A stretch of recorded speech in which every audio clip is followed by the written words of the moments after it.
everyone, and welcome to a brand new episode of the Jams and Tea podcast, where we spin the jams and spill the tea. And this week, we're finally coming back with a new Now episode. Haven't had one of these in a while, but now we're back. And this week, we're going to be talking about the most disappointing, for one reason or another, reunion albums. As a bit of a counter to our last Now episode, where we talked about the best reunion or comeback albums. So if you haven't seen that, go check that out and then come back here and witness the decline, witness the other side of the coin where we get angry. Look, and I've seen the list of, we've each picked three disappointing reunion albums, and there's gonna be some fun banter. There's gonna be some interesting takes for sure. And I think it's a little bit more personal, because I think it's fair to say that we probably had to be a little bit more invested in these artists to get on board with the same narrative as everybody else, whereas the last time we could be a bit more impersonal and go outside our wheelhouse a little bit, whereas this time, hitting us where it hurts. I want to get into some interesting new releases that we've been listening to that we don't have the time to commit to a full review segment, but that we do want to acknowledge because we think they're interesting / great and worth hearing. Jake, why don't you kick us off first with this new album from King Gizzard? I mean, a band that we've talked about so many times, a band that regularly come along and give us an excuse and make us incorporate them into one of our episodes. What's this new album called, for starters? Petrodragonic Apocalypse, or, Dawn of Eternal Night, an annihilation of planet Earth and the beginning of merciless damnation. Naturally. So, new 4-month-long span out of the year, new King Gizzard album. One of the other universal constants other than the Jams and Tea podcast. And this album was teased a little while ago with 2 singles. I think the final 2 songs on the album. The penultimate song, Dragon, was the second single, and then Gila Monster was the first single. Yeah. And I was interested from the get-go because Gila Monster was very much a throwback to some of the harder-edged influences that King Gizzard have dabbled in the past. Specifically their stoner and thrash metal stuff that they've done before and that I have enjoyed immensely. And this was almost that, but like doubled down, and almost like it was longer, bigger. The stoner rock influence was a little bit more prominent. It was kind of progressive in nature, and I was like, oh God, yes, I've been waiting for King Giz to go back to this kind of shit, because I love this kind of stuff, this sort of melding of that kind of classic King Giz garage rock and also, thrash metal, prog metal, all this shit. Absolutely. And I am here to happily report that the King Gizzard gods have come along and delivered yet another album to add to their fantastic little streak that they've been on, because this album rips. It's great. What I find most compelling about this is that it's a little bit more sturdy of an album than their last metal record that they put out. This is 7 songs long, and all of them are very decently sized. Like, they're all on the longer side, whereas, on that last record, they tended to veer on the sort of like, the thrash metal structure of having a record that, clocked in south of 40 minutes. Some of the songs were only 2 to 3 minutes long, get in, get out, that kind of stuff. But if you do remember, there was one particularly long cut on that album called Superbug that was very much them doing stoner rock, stoner metal, doom metal even, kind of. And this more closely resembles that. However, sprinkle in the speed of something like Motorhead, and what they do in addition to all that is combine it, and they basically make an Elder album, which is just, the cheat code, the most Jake core shit ever. This reminded me heavily of Dead Roots Stirring era Elder, where they basically just, like, that band basically takes the doom metal, stoner metal crown from early Black Sabbath and then adds a little bit of a proggy spice to it, and then they make their thing. And that's exactly what this is. The drumming across this whole thing, as it is with most King Gizzard albums, is very impressive. But the thing I kept thinking about, the way this is produced, the way that it is performed, is distinctly reminiscent of Danny Carey of Tool. There are so many moments on this King Gizzard album that make me think of the last two, not the last Tool album, but previous to the last Tool album, those two records. This is a King Gizzard album that very regularly has like these tribal drumming sections that really make me think of Tool's 10,000 Days, which, again, fucking cheat code, except, it's all meat and potatoes songwriting stuff. It's very much them going back to a sort of conceptual kind of end of the world apocalyptic storytelling thing. It's about this like nomadic group of people who settle and conquer this land and then eventually drill it for oil to exploit it for all its resources and end up raising some kind of huge fucking dragon god from the bowels of the earth that comes and destroys a group of another tribe that they're battling with of witches, which is dope as fuck, naturally. And all of it is fiery. All of it is ferocious. It's all fun. The vocals here really remind me of Tobias Forge of Ghost. That really silly kind of nasally affectation that he often employs. The hooks on here are fantastic. There are songs on here like Supercell, which are like, again, the best thrash metal song since the last time they put out a thrash metal album. It is just everything I wanted it to be and more. I tried not to set my expectations up too high just because this is exactly the kind of King Gizzard album that I could see disappointing me just because it's so geared towards my sensibilities. But like, I've been wanting them to make like a prog metal album forever now. And they finally answered my prayers, and they did it about as well as I can expect. I loved this on first listen. I need to listen to it more, but honestly, I really lowballed my rating here. This has definite chances of making the upper tier of my end of the year list, and I'm very happy that the boys are back.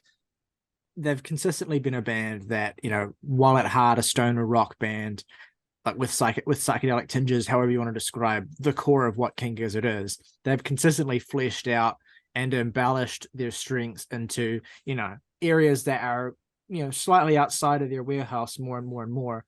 But the consistency of their songwriting, but the consistency of their album releasing means that they essentially just get better and better at each of these little niches that they decide to stick in on. So I'm really excited to hear this one. I haven't had a chance to listen to it yet, but really excited to see if it delivers. I am still reeling from what a fantastic year they had last year. Adored all three of the albums they put out that year. So yeah, I'm really excited to see what this delivers.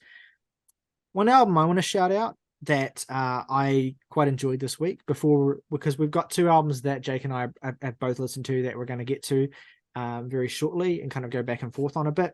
But one album I want to talk about that I checked out this week that I enjoyed more than I was expecting to is the new album from one Mr. King Krule, Space Heavy. King Krule, British artist, incredibly huge online fan base, really beloved, really sort of existing kind of at the fringes of clear genre classification. His music is psychedelic, his music is trippy, his music is downbeat, his music is a lot of things.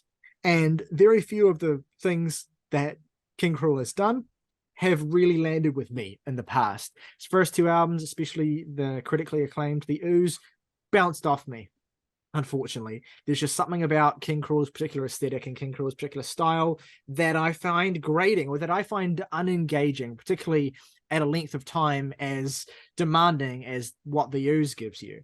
I really love my favorite thing that King Krule has ever done is the feature he has on the Mount Kimby song Blue Train Lines from I think like 2018, 2019, where he does this like really urgent, impassioned, and kind of devastating, like full-on rap verse on this sort of electronic drum and bass influenced track that I thought was an amazing fit for him. And it's like, I want to see more of this animated King Krule. I want to see more of this kind of like just urgency. And what's ironic about me enjoying Space Heavy, his new album, the follow-up to 2020's Man Alive, is that I finally got something from King Krule that I really resonated with on the scale of an album. And it's not really anything like what I would have expected, in terms of a King Krule album that's for me. This is maybe King Krule's most dour and depressing and sort of hollowed out sound yet. It is not a very fun album to listen to. It wallows in this kind of murky miasma, and Archie mumbles his way through the vast majority of it. But there is something so compelling about the mood it sets and about how well Archie's able to balance the soundscapes and create this consistently moving experience without really outstaying its welcome. It is a little too long all the same, even though it's only 45 minutes. But I don't know, I found myself really, really taken with the atmosphere this album conjures. And I couldn't suggest it for a full review just because I lack the vocabulary to fully unpack why this album works for me. It just does. It has this really compelling atmosphere to it, and this sense of weight in the performance that feels really thoughtful and well composed, as opposed to just meandering, which is how it's felt for me on previous King Krule records. Songs like Seaforth in particular are a huge standout. One of the best songs I've heard from King Krule. Really, really echoes that well. And then the final stretch of the record as well. It's reasonably well balanced, but there's some particular highlights in the back half, like the title track and Sea Girl, that really, really stand out to me as well. I really, really enjoyed this more than I was expecting to. Again, I lack the critical faculty, and or just like the particular with this artist, I lack a certain thing I think I need to really be able to unpack it. But I'd love to hear from anyone listening at home who's into King Krule or who's been listening to this record, what you think about it and how you think it compares to King Krule's previous records as well. Because again, I've dabbled, but I hasn't really ever landed with me. So I'd love to hear from someone who's a little bit more well versed in Krule's music, on how you think this album compares. Because from where I'm standing, I think it's his best work yet, but I'm really curious to hear what other people think. Next thing I want to talk about is another album that kind of came out of nowhere and really, really surprised me in a way that I wasn't expecting. It's not a King Krule situation where this is an artist I never really cared for. I quite liked this artist's previous music, but I never really deep dived beyond their debut album and a few of their collaborations. And yet they happen to have dropped a magnum opus of their own creation on us this week that's totally taken me aback. And Jake as well, who I know has been listening to it too. And that is the new album from Christine and the Queens, Paranoia, Angels, True Love. It's a triple album, 3 discs, these discrete entities that fold into this wider concept. And again, I feel like I'm lacking in the ability to describe why this album affected me so much. Jake, what did you make of this album after the buzz surrounding it convinced you to give it a shot?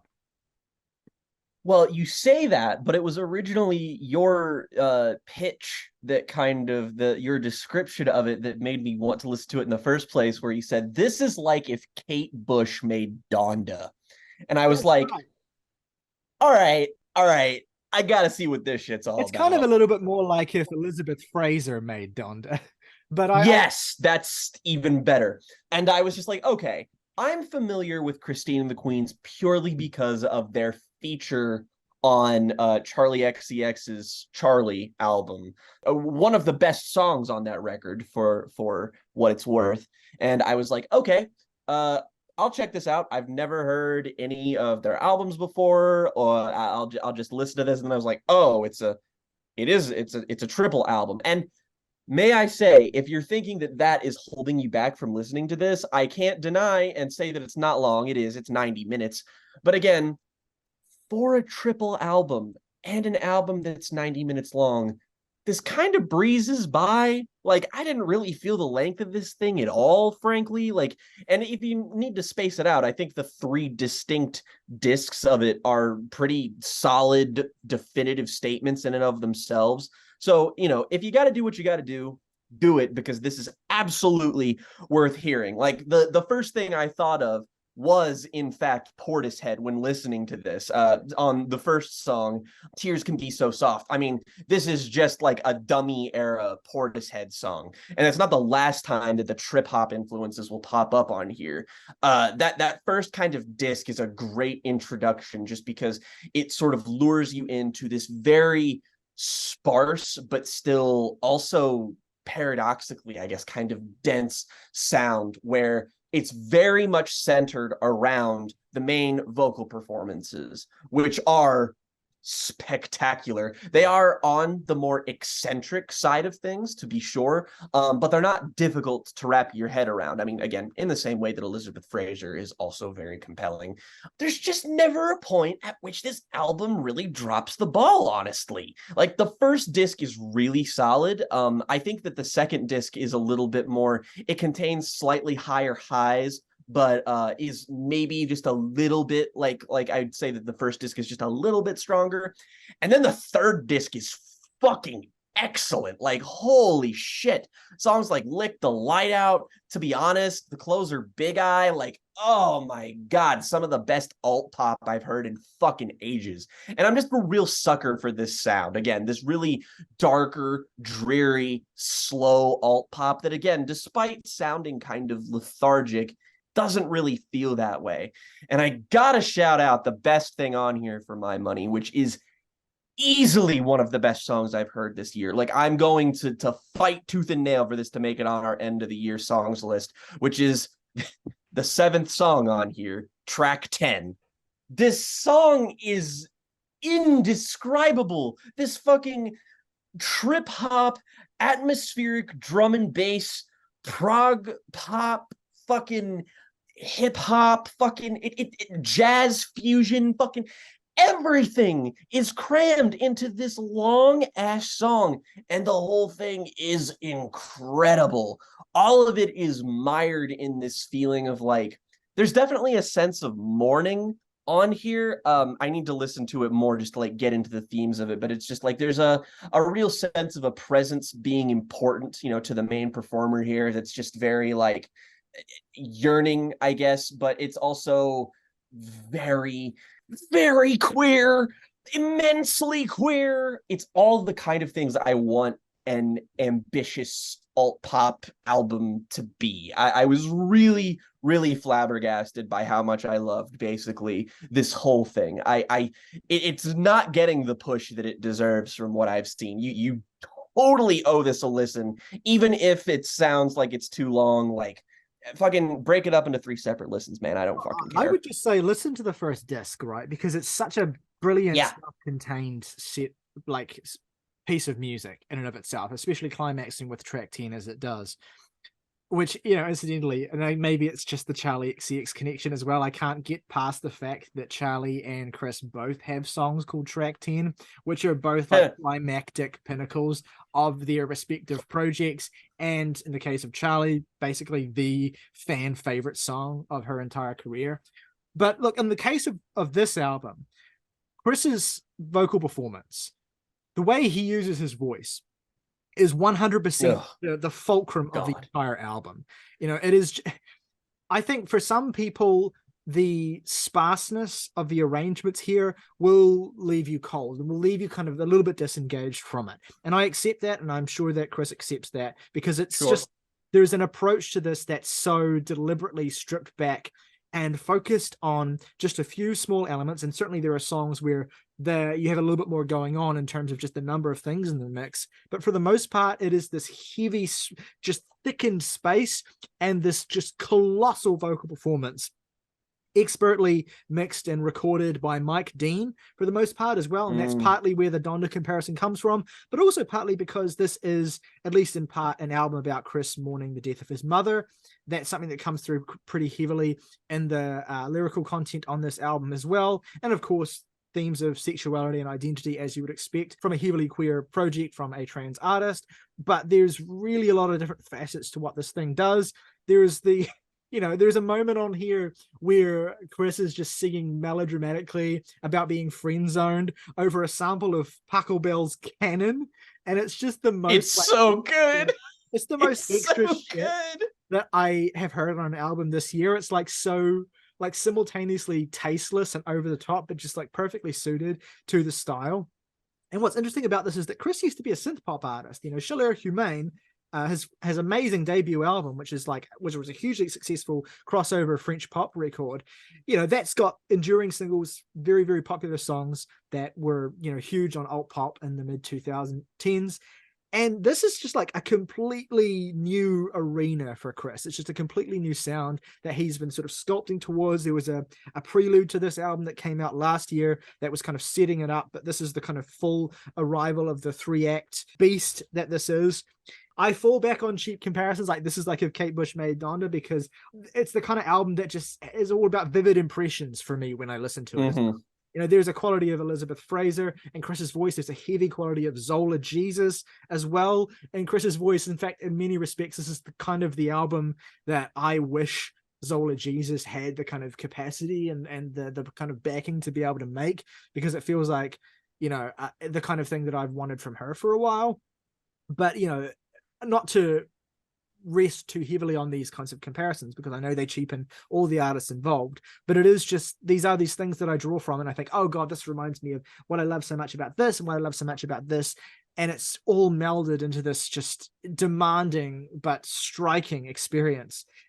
Last new album I want to talk about in this episode is a record that I completely wasn't expecting. I knew it was coming because I remember when the first single dropped and I enjoyed it very much, but I wasn't expecting the record to be as good as it was, which in retrospect feels like a bit of an indictment on me because I love this artist. But the record I want to talk about next is the new album from Youth Lagoon, which is the project of the amazingly named Trevor Powers, based in Boise, Idaho. This is the 4th album from Trevor under this project. He had a couple of very unique and very bizarre and very interesting albums that he released under his own name, because the Youth Lagoon project was retired in 2016.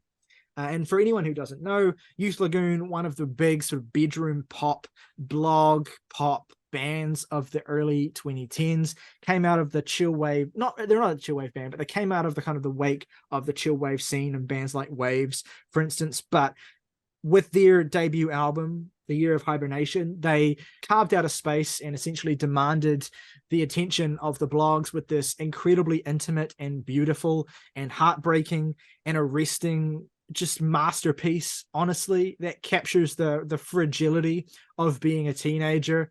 One of my favorite albums of all time, honestly, an album that meant a lot to me when I was a teenager. And then following that up with 2013's massively underrated, wondrous Bughouse, which is like a psych pop explosion of that core bedroom pop aesthetic that calls to mind albums like Animal Collective's Centipede Hurts, but through the filter of the Beach Boys' Pet Sounds.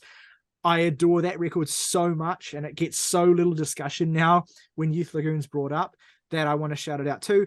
And then you had 2015's Savage Hills Ballroom, which completely stripped away the bedroom pop elements, completely stripped away the psychedelic elements, and was this arresting, slick album of electronic and synthetic piano-composed ballads that just completely knocked me off my feet. That album, I think, is a little bit less successful than the first two, mainly because there's some regrettable songwriting decisions that haven't aged particularly well in the second half of that album as it pertains to trying to make political statements and commentary that I just don't think Trevor had at that time the songwriting acumen to fully pull off. But the first half of that album is fantastic. And I've always been really, really taken with the way that Trevor consistently reinvented himself with every record he put out. And that extends to the albums under his government name as well. But I wasn't expecting Youth Lagoon to reform. The moment I found out they reformed was when the first single for this album dropped, which I enjoyed and just let myself forget about, which was foolish of me, because the album itself came out last week.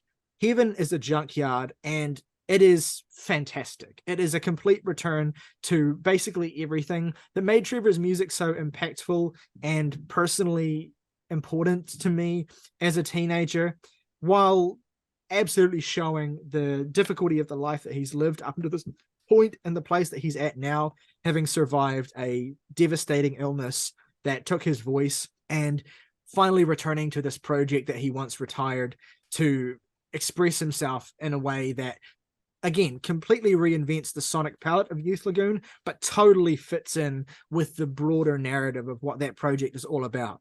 Heaven is a Junkyard. All this preamble to say, the new album, Heaven is a Junkyard, is fantastic. I listened to it earlier this week, and I enjoyed it very much. from the jump. I thought, okay, there's some really arresting songwriting here, and I was really taken with the slickness of the production as well, which was even compared to Savage Hill's Ballroom, this felt like an advancement and a real.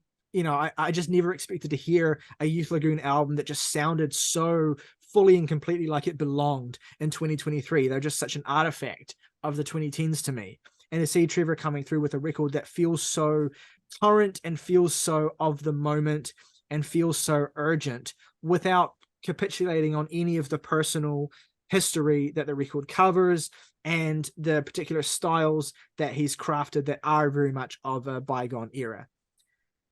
It's an intimate, largely sparse, largely piano-based, but beautifully electronically flourished album that has a sense of simultaneous intimacy and understatement, but also just this emotional kinetic energy that causes these songs to get under your skin and really, really stick there. And each time I've come back to this album, I have enjoyed it more and more and more, to the point where it is now made it into my top 20 albums of the year so far. It's a beautiful record with a lot to give and some of the most arresting and gorgeous musical moments that I've heard this year. Jake, I know you gave this a shot as well this week. I'm curious what your expectations were, if you had any, versus what the album delivered and how you feel about this particular project. Well, I haven't heard anything else from Youth Lagoon. I had their earlier albums on my phone downloaded just because I remember in the past you have mentioned them.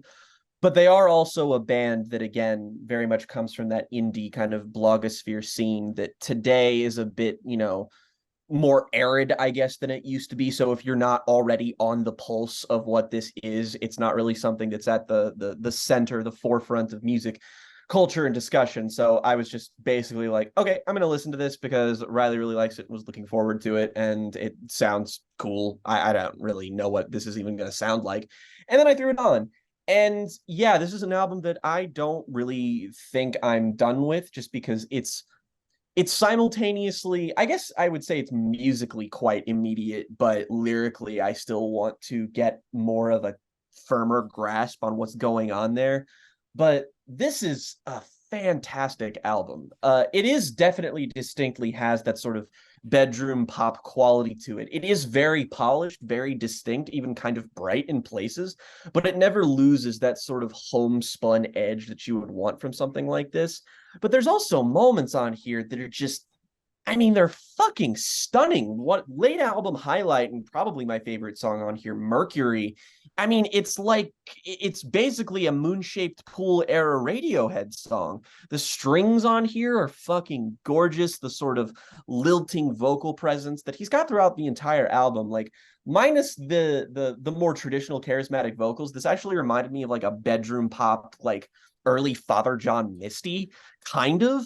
And also mix that with the sensibilities of like not quite as polished sounding, which, I mean, this isn't particularly polished, but I got several Sufjan Stevens vibes from this as well. Absolutely. That kind of really distinct brand of indie rock. Yeah, like specifically on Carrie and Lowell, where, the approach was to strip everything back, go in a more rootsy, vaguely electronic direction still. And it feels like all of those things are being synthesized here so successfully with great songs, amazing track lists where the highlights are evenly staggered throughout it. Nothing really drops the ball here. I also want to shout out my other favorite song on here, Deep Red Sea. But yeah, this was really, really pleasant and caught me off guard. This is a real week for me where I was just kind of like, I'm going to give this artist that I don't know much about a shot on their new record. And all of the times where I did that, it paid off in spades. And I'm happy to report that Youth Lagoon is one such instance. Yeah, there's just something about this particular brand of intimate, and and this is the thing about Trevor, is that not a lot of people can get into Youth Lagoon because of his particular presentation and vocal style, which is this. He sounds like he's 6 years old, basically, on every he's made. And it's this intimacy mixed with this kind of naivety, mixed with this sometimes a little bit clumsy in some of the lyrical approaches, but then those are counterbalanced by these really sharp and evocative images and really beautiful writing that just completely arrests you. Mm-hmm. He's a very easy artist to underestimate, but this album has consistently just really left a profound impact on me emotionally throughout the year. I think the first four songs are a beautiful run of music, culminating in the one of the sparsest but one of the most just emotionally hard hitting for me, The Sling, and then the back half of the record is full of beautiful treasures as well, including Mercury, which is absolutely one of the songs I've listened to the most this week. Just one of those songs that makes you cry, but not because it's sad, just because it's so fucking beautiful. Just because the whole sound design of it is just it rinses the tears from your eyes. A very understated album that I think will as people kind of live with it, and as the year goes on, this record I think will sneak up and be one of the most dependable and reliable and quietly brilliant albums of the year, particularly in the indie sphere. Yes. All right, enough talk about music.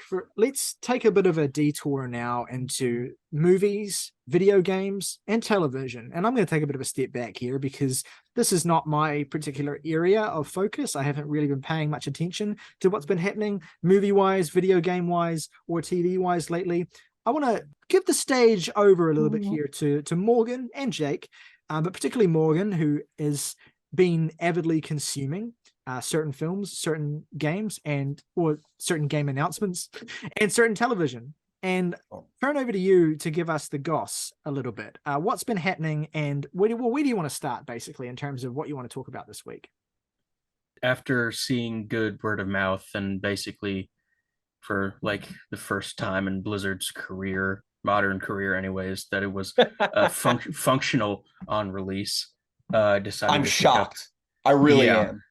I decided to pick up Diablo IV, which is just it's a game that I play, especially after playing 1 and 2 for the first time in the last couple of years. It's a game that is so good that it makes me a little mad because I will never play those first 3 again.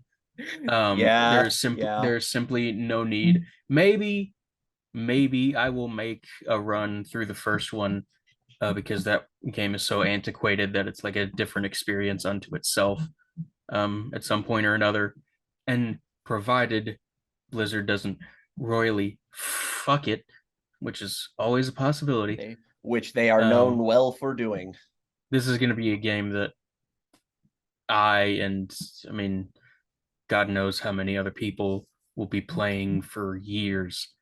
I mean, for one, this is like maybe the first live service game ever to be released finished, like content complete. Like there's the whole game and an end game in this at launch, and there's going to be more. Like they're not even on like the first season of the game yet. I think that starts like mid to late July. Hard to know what exactly that's going to look like, or at least hard for me to know because I'll just, if they've talked about it, I haven't seen it, and I'll find out when I find out. But yeah, it's really on the back of the state of its launch alone. This is absolutely a Game of the Year contender, even among Tears of the Kingdom and Resident Evil 4 Remake, and next big title, which drops the 22nd of June, Final Fantasy XVI, which just had its demo released, which in itself promptly exploded the internet. This is not a demo that I played all the way through, just because I just want to suck it back in full, so to speak, when the game comes out. My instinct was on point, apparently, because I've seen so many clips of streamers and content creators getting to the thank you for playing screen of the demo, and be like, that's it? That's where you leave me with this? And so, let's just wait a week to play. My response to that response is good. They did the job then. If you leave a demo and your first thought is, I need to play this right now, then the game devs did a good job. Yeah, like more than half of these, I see people jump off of the page and immediately purchase the game in the PlayStation Store. So it's like you did it.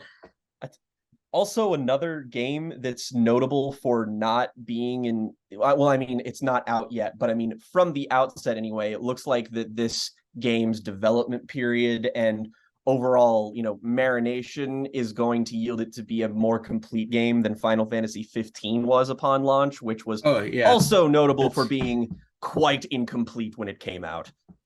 Yeah, and I don't think this is a lot of talk just because of the people behind it. For context, this is mostly comprised of the team behind Final Fantasy XIV, Realm Reborn, and then every subsequent expansion after that. And if you don't know, has taken the throne from Blizzard actually, out of World of Warcraft's hand into being the most successful multiplayer online game Wow. currently. That's insane to think about. It is and it isn't, because I mean, World of Warcraft had a good 20-year run. Well, that's the thing, is but that like as long as I've been playing video games, WoW is like, I mean, like, it just, to think that anything could compete with it. Like if you said 10 years ago that a Final Fantasy online RPG would surpass World of Warcraft, you'd be laughed out of whatever setting that you currently inhabited. Like the idea of that is insane. It's true, but it's also like they've gotten Final Fantasy 14 on like PS4 and Xboxes Yeah, and whatnot, which is it helps just that it's a something good that they're, game. yeah, I mean, well, and like has combat that's like semi fun. I mean, it's Not probably the taking best Final shots, Fantasy game since like 9. at least 12. Yeah. But yeah, to get back to the topic of 16, there hasn't been a single thing announced about this game that has given me any pause whatsoever. Every single aspect of it is like, this is gonna be I mean, certainly the best entry in this franchise, mainline anyways, since 12, at least since 9, yeah, which was on the PlayStation 1. 12 is certainly like a good game, but I think that most Final Fantasy fans would probably agree that it's very default good. Like it's very much like, again, I think the last truly great mainline Final Fantasy game, if we're excluding 14, is definitely 9. And I feel like 15, even though you and I probably like that game a little bit more than most people, I would Yeah. imagine, just because we got to witness it when it like first came out. But like, I'm like a Final Fantasy diehard. Like that's the game series that got me introduced to video games. And I haven't been this cautiously optimistic about one of these titles in my lifetime, frankly, because Square has been an absolute fucking shitstorm nightmare when it comes to their development cycles. Like, again, I got burned on all the 13 games because all of them fucking suck. 14 just isn't really my kind of game to begin with, and Yeah. 15 had a lot of unfulfilled potential. So this really feels like the first time I have gotten to see a mainline Final Fantasy game that looks like it'll be worth getting invested in. Yeah, I mean, I find it really promising that, I mean, the main director, Naoki Yoshida, has been like, there's not going to be any DLC or expansions for this. Oh, There, thank you, Jesus. like, we're not even going to have a day one patch because we don't need it. It's, Oh, damn. Throw down I the mean, because gauntlet. it's just like going to be so feature complete and like what it is from the jump that like this has been my most anticipated video game release of the year since I think it was an E3 trailer in 2020 or 2021. I don't remember. Something like, I think it was 2021.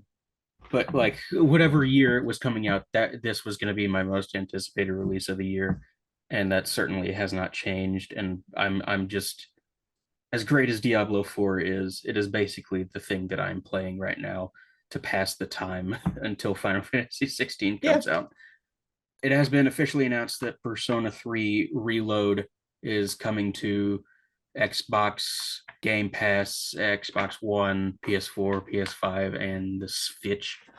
I think Jake and I have both frequently remarked that if Persona 3 were to get a remake on the scale of something like Persona 5, then it would both be our favorite game of all time. Yep. So Yep. that is, I mean, it's happening. It's real. I still like, I knew it was coming, you know, but at the same time actually seeing it is so much different, just because like this made me so excited. I went and checked the Nintendo eShop this week to find that they were having some big fuck off summer sale, and was like, oh shit, Persona 5 Royal's on sale. I could finally fucking buy that so I can play the definitive version of this. But like, we've been talking for so long, I've just been like, Persona 3 has probably my favorite narrative story in the medium of video games. Like, I don't like, there's nothing more Jake core. There is nothing that I just remember playing that in high school, and it like shifted my brain in fundamental ways that it would never recover from. And I was like, the only thing about this game, which is one of my 10 favorite games ever made, the only thing about it is that it's just a bit antiquated when it comes to like its UI, battle system, like that kind of stuff. It works. Everything is Yeah, antiquated. it's like, if you just make the game like Persona 5, there's no problems whatsoever. And like, not to mention the fact that like, you see the new updated art and character portraits, and they're gorgeous. Like, even the models look substantially better than Persona 5's, which are also really good. Yeah. And there's a bit of controversy around it, saying that they, at least on launch, there isn't a plan to have the FES or female protagonist route of the game, which Yeah. is somewhat disappointing, but it's not confirmed as to whether or not that's an absolute. I feel like that's probably going to be DLC down the line, which Yeah, I'm I mean, okay with, like, just because it's pretty substantial. Resident Evil 4 Remake didn't come with a separate ways playable portion at launch. So, I mean, this is just the nature of games development now, is that if you're going to be remaking something that had an expansion, then the expansion will come later as DLC, so they can get your cash. Everyone can finally enjoy that fucking acid jazz soundtrack. God, like, the entirety, the best thing about Persona 3, other than it being an amazing RPG, is the fact that it basically sounds like it was scored by Nujabes. Like, it's the dopest shit in the world. I love it so much. So good. I can't wait. It's like if Nujabes and JK from Jamiroquai collaborated on this like giant 3-hour soundtrack to something. And it's just it's better than cocaine. And I've never had cocaine, and I don't need to, because I have the Persona 3 soundtrack. I have Shoji Meguro, bitch. That pretty much wraps up games for the time being. I'll jump over to movies. The only real recent release before the month of July, with Oppenheimer and Barbie and Mission Impossible Dead Reckoning Part the First. I will be seated for all three, baby. On opening weekend, yeah. Yeah, I mean, before the month of July ramps up and violates us, have some June, well, really just one June release, because the Flash is out today, but who fucking cares? Every review for The Flash that I've read starts off with, watching this 2 weeks after Across the Spider-Verse is like going from the finest quality black tar heroin to amphetamines that you find in the trash can of a trailer park. Just real battery acid shit. But the point is that Across the Spider-Verse is probably the best American animated film ever made. And like, big words from a Ratatouille guy, even. But like, both of us, in fact. Just like, fuck me, dude. And there's a part 2. Y'all got part 2. The fact that that is the biggest flex of all of this, is that they come out with something that is I mean, to toss this word around feels kind of like it's unintentionally diminishing it, but like, to see a movie so flagrantly experimental with its visual style be released mainly to an audience of children, but then them being no, this is just the first part of an even longer, basically 5.5 hour long single movie, the second part of which you're going to get next year, is maybe the biggest flex any Western animation studio has managed since, I don't know, Pixar made Toy Story in the first place. I feel bad isolating just one part of it, but the opening 10 minutes of Across the Spider-Verse is like the best movie I've ever seen. It's like I was literally in tears, and it wasn't because anything sad was happening. I was just like, I can't believe what I'm looking at. Like this, I didn't. This is possible. You can like the animation is so gonzo, over the hill, expressionistic that it feels untethered. It makes the first movie, which was probably the title holder before this one, look relatively tame by comparison. A movie that I know both of us love. Like before this, that was what I considered head and shoulders the best Spider-Man movie. There have been people who have been complaining specifically about the fact that there is a part 2 and that this does end on an immense cliffhanger. And I understand the inclination to feel that way. I do. But first of all of the character arcs that are introduced in the first part of this are completed by the end. Second, you're going to get more of this in less than a year. Like, I don't know what to tell you beyond that. I find the prospect of having a cliffhanger dangled in front of me and then actually having to wait to see what happens to be such a novel prospect now, because it feels like the element of surprise is so vacant from the movie watching experience. Like the fucking Flash is just like, here's Michael Keaton every single chance they get. And I'm like, whatever happened to the element of surprise? Whatever happened to childlike wonder? Can I just not go to these movies anymore and feel like a kid again? And Spider-Verse feels like it respects that inclination and values that inclination. And on top of being the best superhero movie released since the first one, I could go on and on about how every part of this movie just works so well in spades. But other than that first 10 minutes being its own kind of singular masterpiece, that opening act, that first hour of the movie where it's kind of really chill and you just see Miles living his life and everybody just kind of doing their thing, it's just like, God, why aren't more movies like this where they just let the characters be? And I miss that. And it's so refreshing to be within such an innovative, insane coat of paint.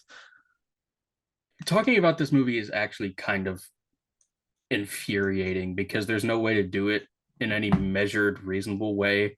Because like every time I try to talk about it, I sound like a hyperbolic fanboy. The last film that was this visually inventive is probably Satoshi Kon's Paprika. I mean that, like, dead ass. No qualifiers. Yeah. Some Yuasa somewhere in there, probably that qualifies. Ooh. Oh yeah. Every time I try to talk about it anyway, I sound really over the top. And anytime I try to read anybody's review who's like a little more measured about it, I'm like, well, that's fucking stupid. You saw it, didn't you? Like, what else did you want? It's that pure movie magic, man. Like, it's just something I feel so rarely these days. And like, even for as great as I thought Guardians 3 was, this is just like, that was a great superhero movie, but it was strictly within the confines of being a superhero movie. This is boundary pushing. Like, this is different. It's a comic book movie that shatters the glass ceiling on that and then pushes on the limits of what animation can be. Now, it was worth so many years of sitting through mindless Disney fodder if we just get 3 of these ever. Like, 3, the fact that we have 3 of these is like embarrassing. So like, I don't want to hear anybody complaining that we have to see another MCU movie. Just don't. Because we have these. It's like, choose. What are you doing? That's the cool thing about this movie, is that like, I would wait another, like, I'm glad that I'm not, but I would wait another 4 years for the part 2 to come out. And I would be like, I would do it begrudgingly because that's a long time, but I would still do it because when you let them cook for this long, it just doesn't matter anymore, you know? Like, it doesn't matter. God, the idea that like I don't know if this is true with everyone, but like one of the things I'm enamored the most about the Spider-Man, the new animated Spider-Man movies is Daniel Pemberton's score to both of them. Since we're a music channel, I figured we might as well mention this. But like it's Cooked. so eclectic in blending like modern hip hop, trap, psychedelic like hip hop sounds into like an established movie score. And like some of the pieces from this, like the one that plays at the very fucking end where it gets like, you know, they go full Empire Strikes Back and shit. That is the most hype shit in the fucking universe. It's so cool. I just love that movies are still being made with the intent of being valued and not consumed. Let's now move to something which maybe we could say represents possibly the creative inverse of the film that you've just discussed, which I am going to very soon. But something I'm not planning on seeing because I don't need to see it because of the way that the internet works. I've seen it. I've seen enough.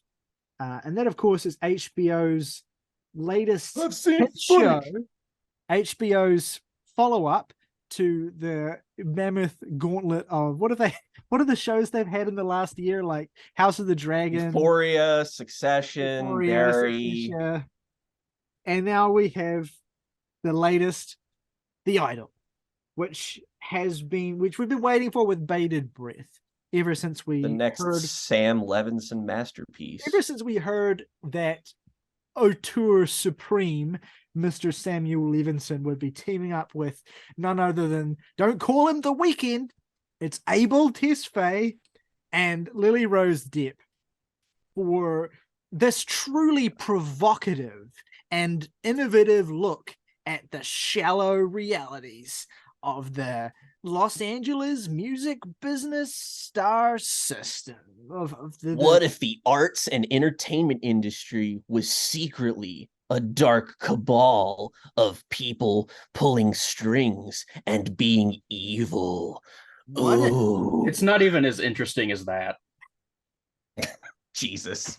So Morgan, as the only one of us here who has actually imbibed in this show, why don't you don't even like just tell us of your experience? I mean, it's so funny to me that this show is getting so much attention and negative PR, so to speak, because like outside of that, there is absolutely nothing to talk about here. This show's biggest problem is that it is boring as shit. It like, oh my god. Okay, I'll back up. So I've only seen the first episode of this. That's all I'm going to watch. The first episode comprises about, somehow they turn this into an hour. The main character, Jocelyn, like if you're gonna give your pop star the Beyonce, so to speak, why are you naming her after like my second cousin? Like I don't know, it's just but yeah, this episode comprises Jocelyn rehearsing at her mansion for there's a photo shoot and then a dance rehearsal at her mansion for the coming release of her next single. And like she's like not into the single very much, but she's doing it all anyway. And like there's an intimacy coordinator for the photo shoot who tells her that she can't take her tits out because they'd have to redo paperwork. And then Hank Azaria, doing some accent, shoves the intimacy coordinator in a bathroom so Jocelyn can take her tits out on the photo shoot. And then they do the dance rehearsal, and Eli Roth shows up, who is like her press person, who, I swear to God, Eli Roth is the only even vaguely entertaining part of the show, because he's just like grim.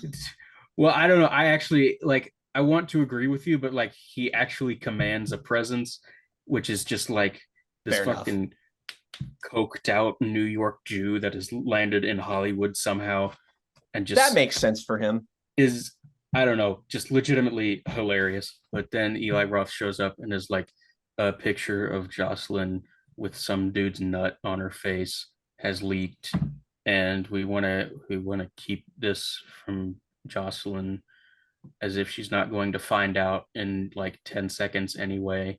And then she apparently has no feelings on this whatsoever. And then they end the dance rehearsal, and then they go to a nightclub and they meet Tedros, who is played by Mr. Weekend. I'm sorry, what is his name? Tedros, that's right. T That's one thing T I did. E D R O S. Yeah. Is that some fucking like scramble of another word that's like, what the Yeah, fuck retard. is Tedros? And then he and Jocelyn hook up at like a bathroom or the stairwell of the club, and then he comes to her mansion the next night, and they hook up again, and he talks to her about her music, and then he does some weird rapey shit, but like she's cool with it because she's gonna make her music. Some real cutting That's insights into the it's realities of the music business there, and the inherent misogyny in a male dominated. Mulholland Drive, who? bruh, bruh, bruh, and just, the whole time while this thing is happening, I just keep thinking, bruh, Showgirls came out 28 years ago. Oh God. And Showgirls is funny. Like Showgirls is Yeah, Yes, entertaining. supposed to be funny. Like Showgirls it's is campy, and Showgirls like inherently understands the silliness of and doesn't kind of it simultaneously treats its characters and its world with seriousness, but also understands the inherent frivolity of all of it and the inherent kind of shallowness that it all kind of exists within as a part of its nature, as a thing that each participant in that world willingly kind of engages in as a part of the process. Like, and I know I haven't seen The Idol, but I know that there's a scene in either the first or second episode where they literally are watching Basic Instinct, in the it's first like, episode. and it's like, God. how badly can you misjudge and misunderstand like the fundamental character and charm of the perverts that you're so desperately aping? And I think there's something to The Idol if you want to look at it and compare it to Basic Instinct or Showgirls or whatever, where you really get a sense of like how just the current era that we exist in, the current kind of cultural moment that we live in, whatever, like there's just a bit of a mismatch between the tone of what this is trying to be and the 2020s. You know what I mean? Like the idea of taking that kind of tongue-in-cheek, silly, slyly satirical take on celebrity culture, like trying to do it like it's Showgirls, even though we exist in a completely different era where those things manifest in a completely different context. Then trying to incorporate those contexts as well, like social media and the nature of online image building and all that kind of thing. And you just like you patchwork around this thing you're pastiching so much to make it work in the current context that you completely lose any sense of what the tone of that original thing you're pastiching or that original thing you're echoing with your approach to it is. And you just have this just patchwork Frankenstein's monster thing that completely collapses under its own weight. And ultimately, at the end of the day, like all it's built for really is Twitter screenshots and like shocked gasps and gorps and discourse and all that kind of thing. Like it's a hollow entity, and it's hard to. We already have the Neon Demon and Vox Lux. Like This is the problem with the show overall, is that it thinks it can be Showgirls and the Neon Demon at the same time, and like vacillates between poor frameworks of these things on almost scene by scene basis. And the Weekend saying like, my fat tongue. I could excuse so much of this show if either of its leads even approximated charisma. Lily Rose Depp is a piece of cardboard, and The Weeknd is a piece of cardboard with an erection. Like it's not like You're trying to like paint a picture of this world of like of a completely hollow and shallow and vacuous and self-absorbed and ultimately kind of heartless people, essentially, who will do anything, you know, to serve their own interests. And like, if you're trying to depict that in the most realistic fashion possible, what you're going to end up with is something that's so misanthropic and so like tonally just completely unfriendly and uninteresting, and that it's just going to completely fall flat on its face. You need to have that element of camp, right? And the idol and Sam Levinson in general just does not understand camp and doesn't understand how to integrate that, and the whole thing just feels like uncomfortable as a prospect, and just doesn't. It's a complete failure to launch.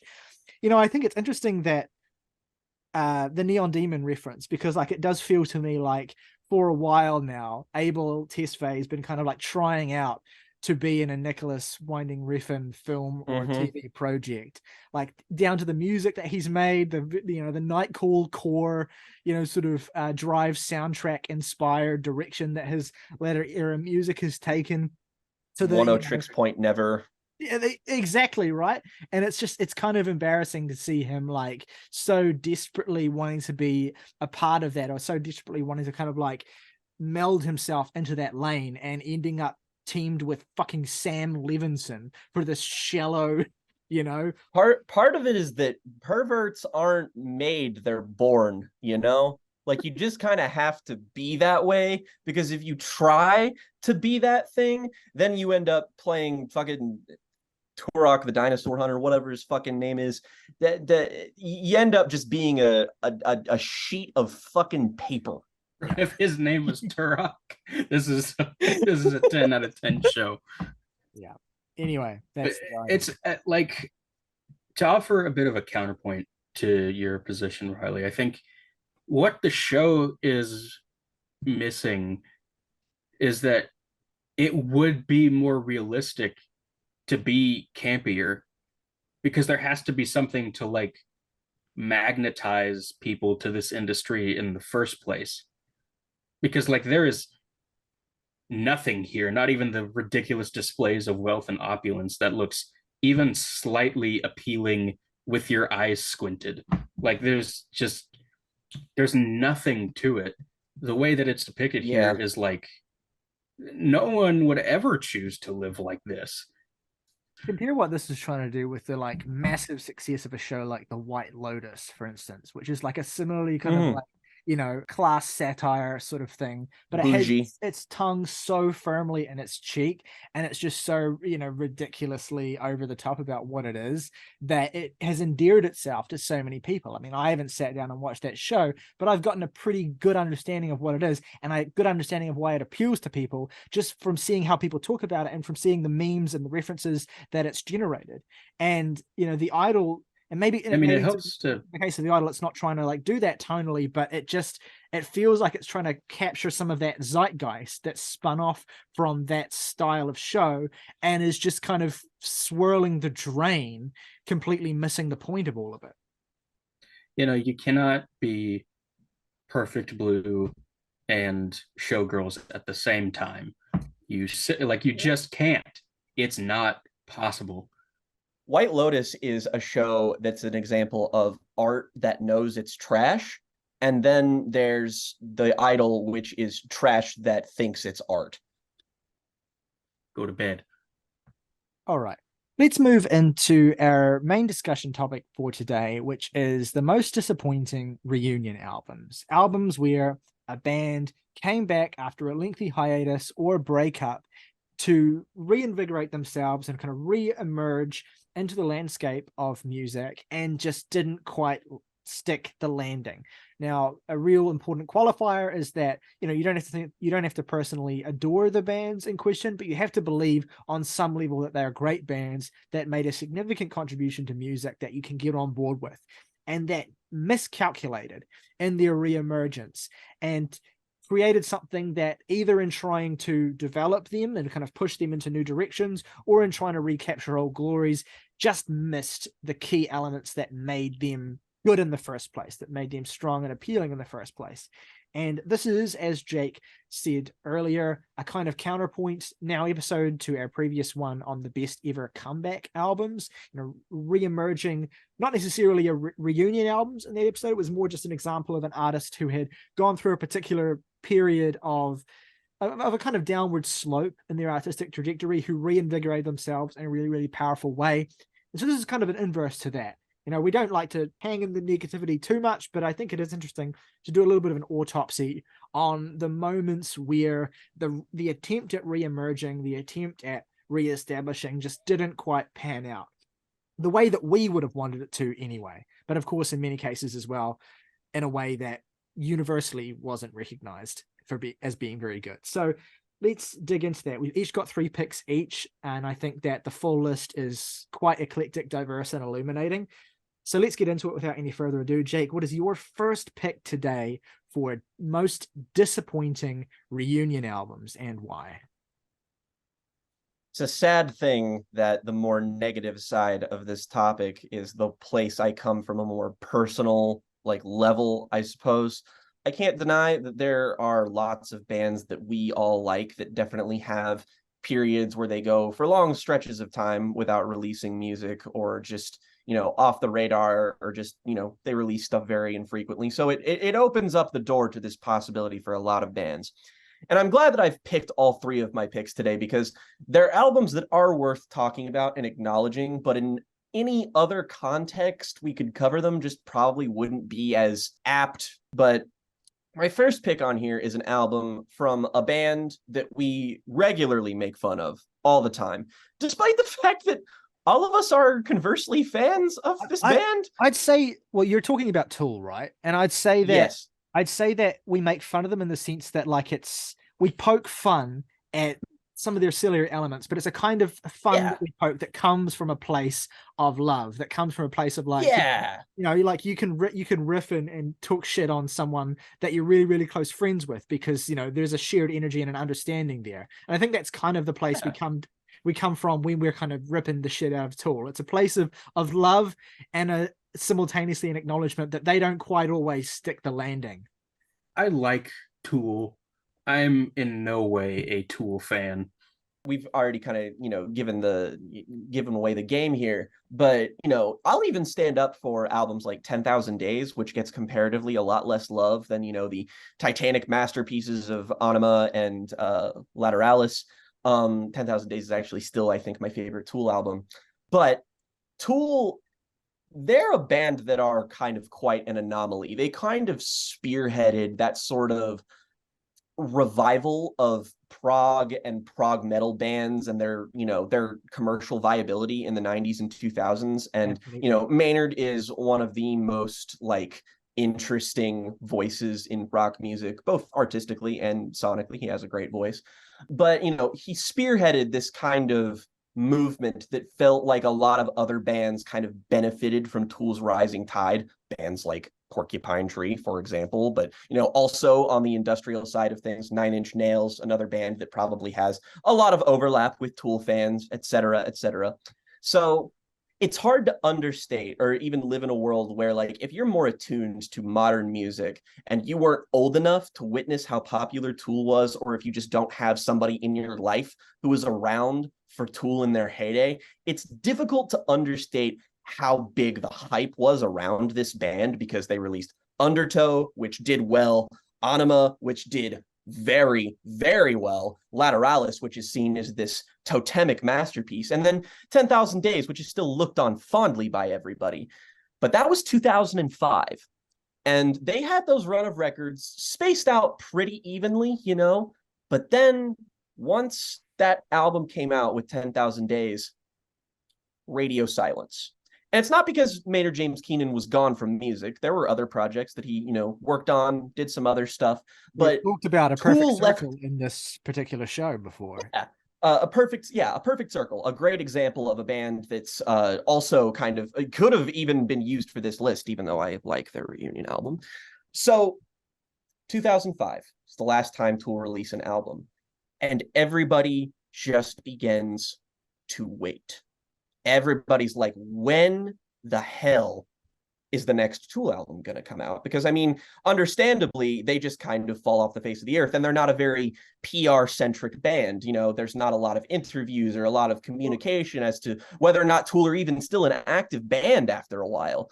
So you're like... An important detail of this as well, and kind of something that circles back to what was so impressive about Tool's popularity in the first place, is that they were like, you know, they were one of the first bands of their era to like bring like very famously kind of complex and sophisticated musical arrangements within metal into a place where they were like achieving a level of mainstream success and crossover success that just like, you know, was kind of a little bit unprecedented in a lot of respects. And this is going to make some internet posters cringe, but in a lot of respects, Tool are very much the Radiohead of metal, and that sense in which they bring a lot of sophistication and diversity into what they do, and then they achieve a certain level of success that most bands just couldn't.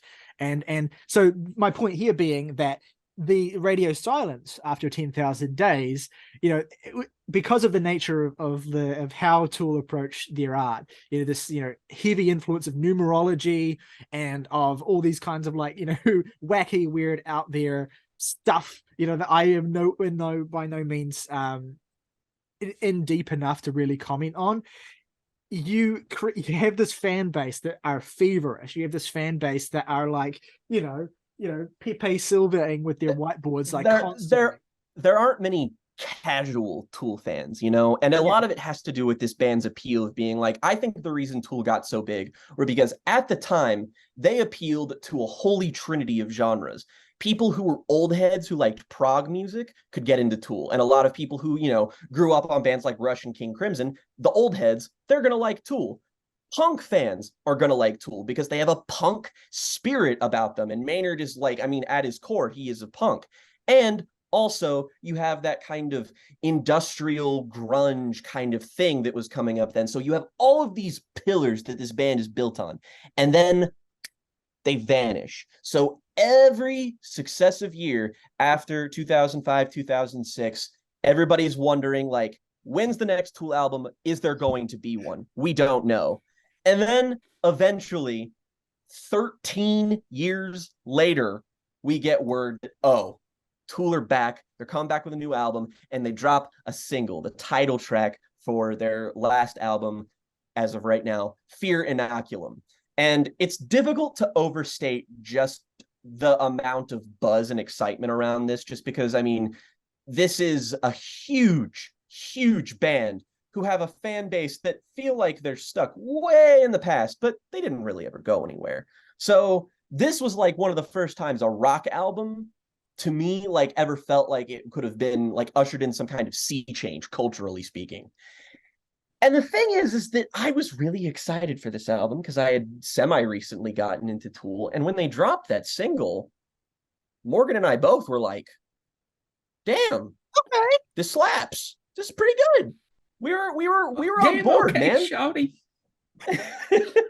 And we were still a little bit like kind of we had our reservations with Tool, but at the same time we were like, okay, let's see what they're bringing to the table now. And it's curious, I have this so closely associated with another album this podcast has deep history with, that being Ginger by Brockhampton, because these albums dropped on the same week.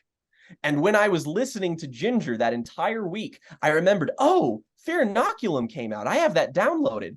So I remember very distinctly when Morgan and Davey and Saoirse were at my house and I had to go get my car's oil changed. I was sitting there and I just like, all right, time to put on the new Tool album. And I listened to it and I was just sitting there for north of an hour being like, when is this album going to stop making me sleepy?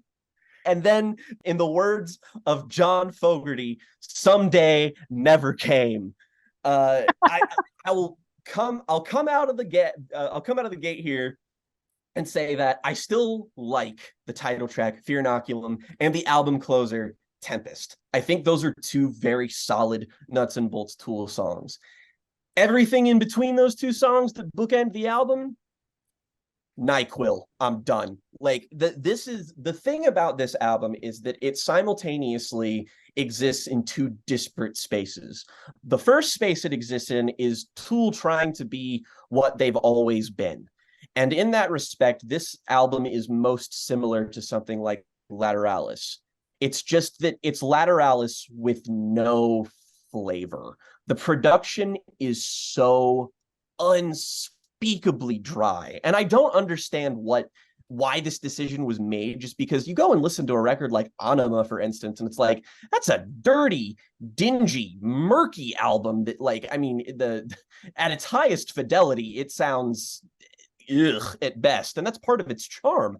And I really feel like that kind of approach would have worked for Tool's industrial side, but the industrial aspect of their sound certainly just it translates into the blocky aesthetic of this, but there's no edge here. Everything is so smooth, it just goes right over your head. There's these long winding drum passages and these, all the things that Tool for, the time signature shit, Maynard being all weird and spiritual with the lyrics and stuff, and all of it is so vague, it's so boilerplate, it's so boring. When people talk about prog music these days, when they kind of turn their nose up at it and they imagine a bunch of old men making, boring, standard, very by the books prog music, Fear Inoculum is the exact kind of album that they're thinking of. And for it to come from Tool, of all people, who always had an interesting slant to their music sonically, it's just really disheartening. Like, I know that this album is seen by people as a disappointment. And honestly, I kind of think that was inevitable, because no matter what, you can't fulfill the stratospheric heights of 13 years of hype. You can't do it. It's impossible. And the thing is that the reason it's on here, though, is because I was more than willing to be like, I don't have expectations for this. Like, I love an album like 10,000 Days precisely because it's different from other Tool albums. I want to give them the benefit of the doubt. And I can see why these songs might ignite a little bit more live, but when listening to them, they're all so long, man. They're all so fucking long. Alrighty, Morgan, what is your first pick today for reunion albums that disappointed?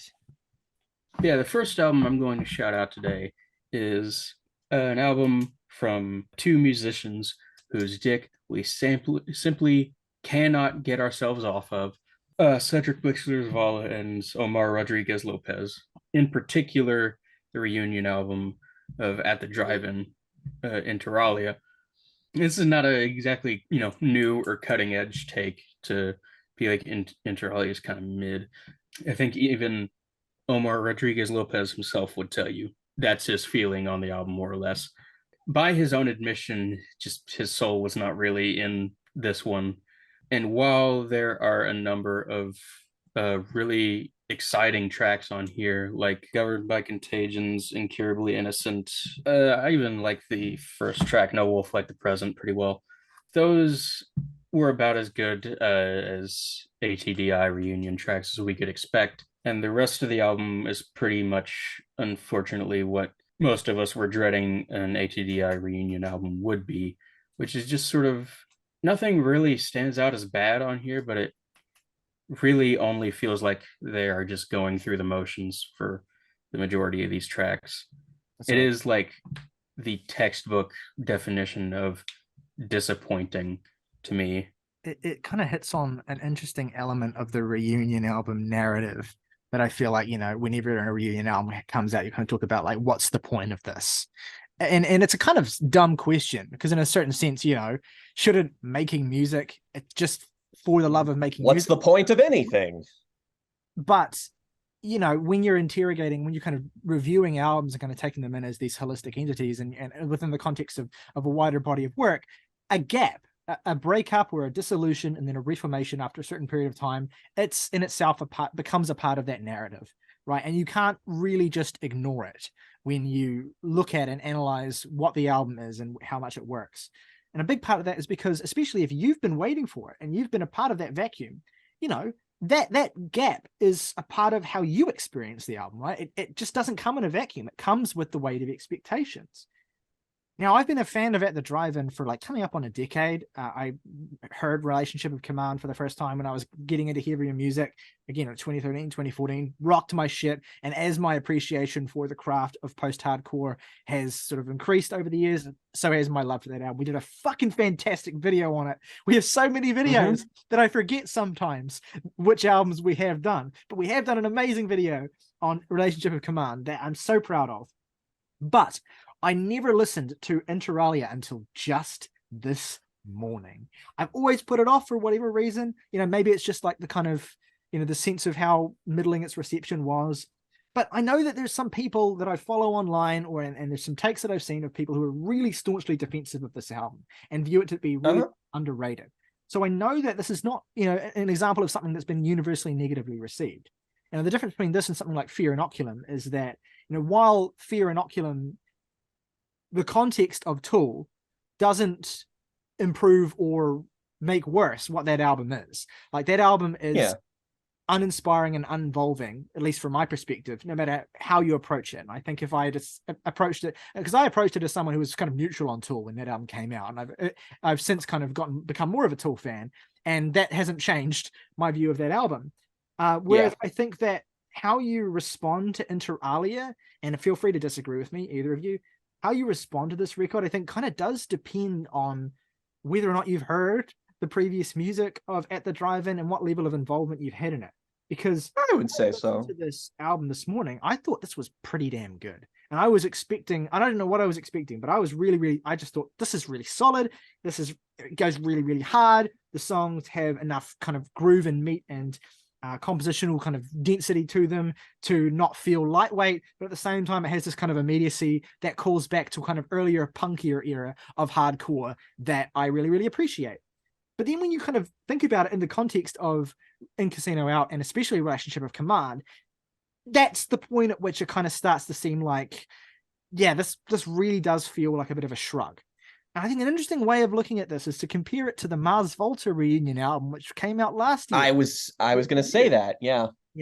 And regardless of how you feel personally, opinion-wise, about that album, what made that compelling and I think worthy of reviewing, and what really endeared me to it, was that here was the Mars Volta reinventing themselves. Here was the Mars Volta reforming and changing direction, but also like being still recognizably the same band, incorporating similar influences, especially from the road of Latin music, but taking it in a whole new direction and feeling modern, feeling current, feeling like, okay, I understand why this record was made, and it feels like it belongs in the moment it exists within.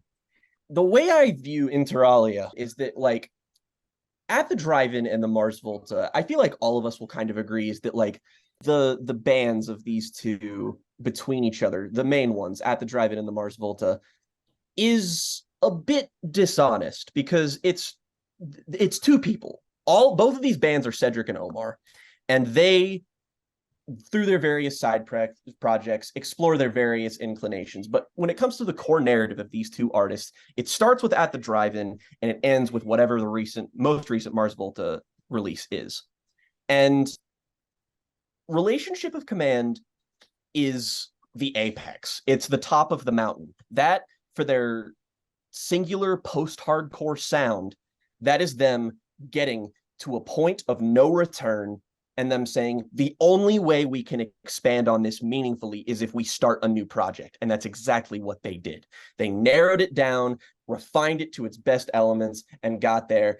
And after that, I don't really feel like there's much ground to tread. The Mars Volta isn't just a band that's different because it has prog and jazz fusion and all these influences that At the Drive-In didn't necessarily have. It's because it's a logical progression of them being like, oh, we want to do these other things, and this other project doesn't allow us to within these confines. We have to expand in order to suit our creative drive. And that's why the Mars Volta album last year, for, again, Ryley said, whatever you think about it, it's still a meaningful digression that this sound elaborates on. It's still something that's new, which is the spirit of the Mars Volta. And even then, like, go look at stuff from At the Drive-In, like the Via EP, for instance. That's something that feels way more meaningful and substantial than anything on Inter Alia does. It's very difficult to quantify, because normally I would agree in saying that, like, in theory, like, oh, it's a good record, we should be able to view it in a vacuum. But when you're somebody who operates in such extreme polarities and, exercises those extremes, and that's like what you are and what you do, if you do anything less than that, it's a bit limp.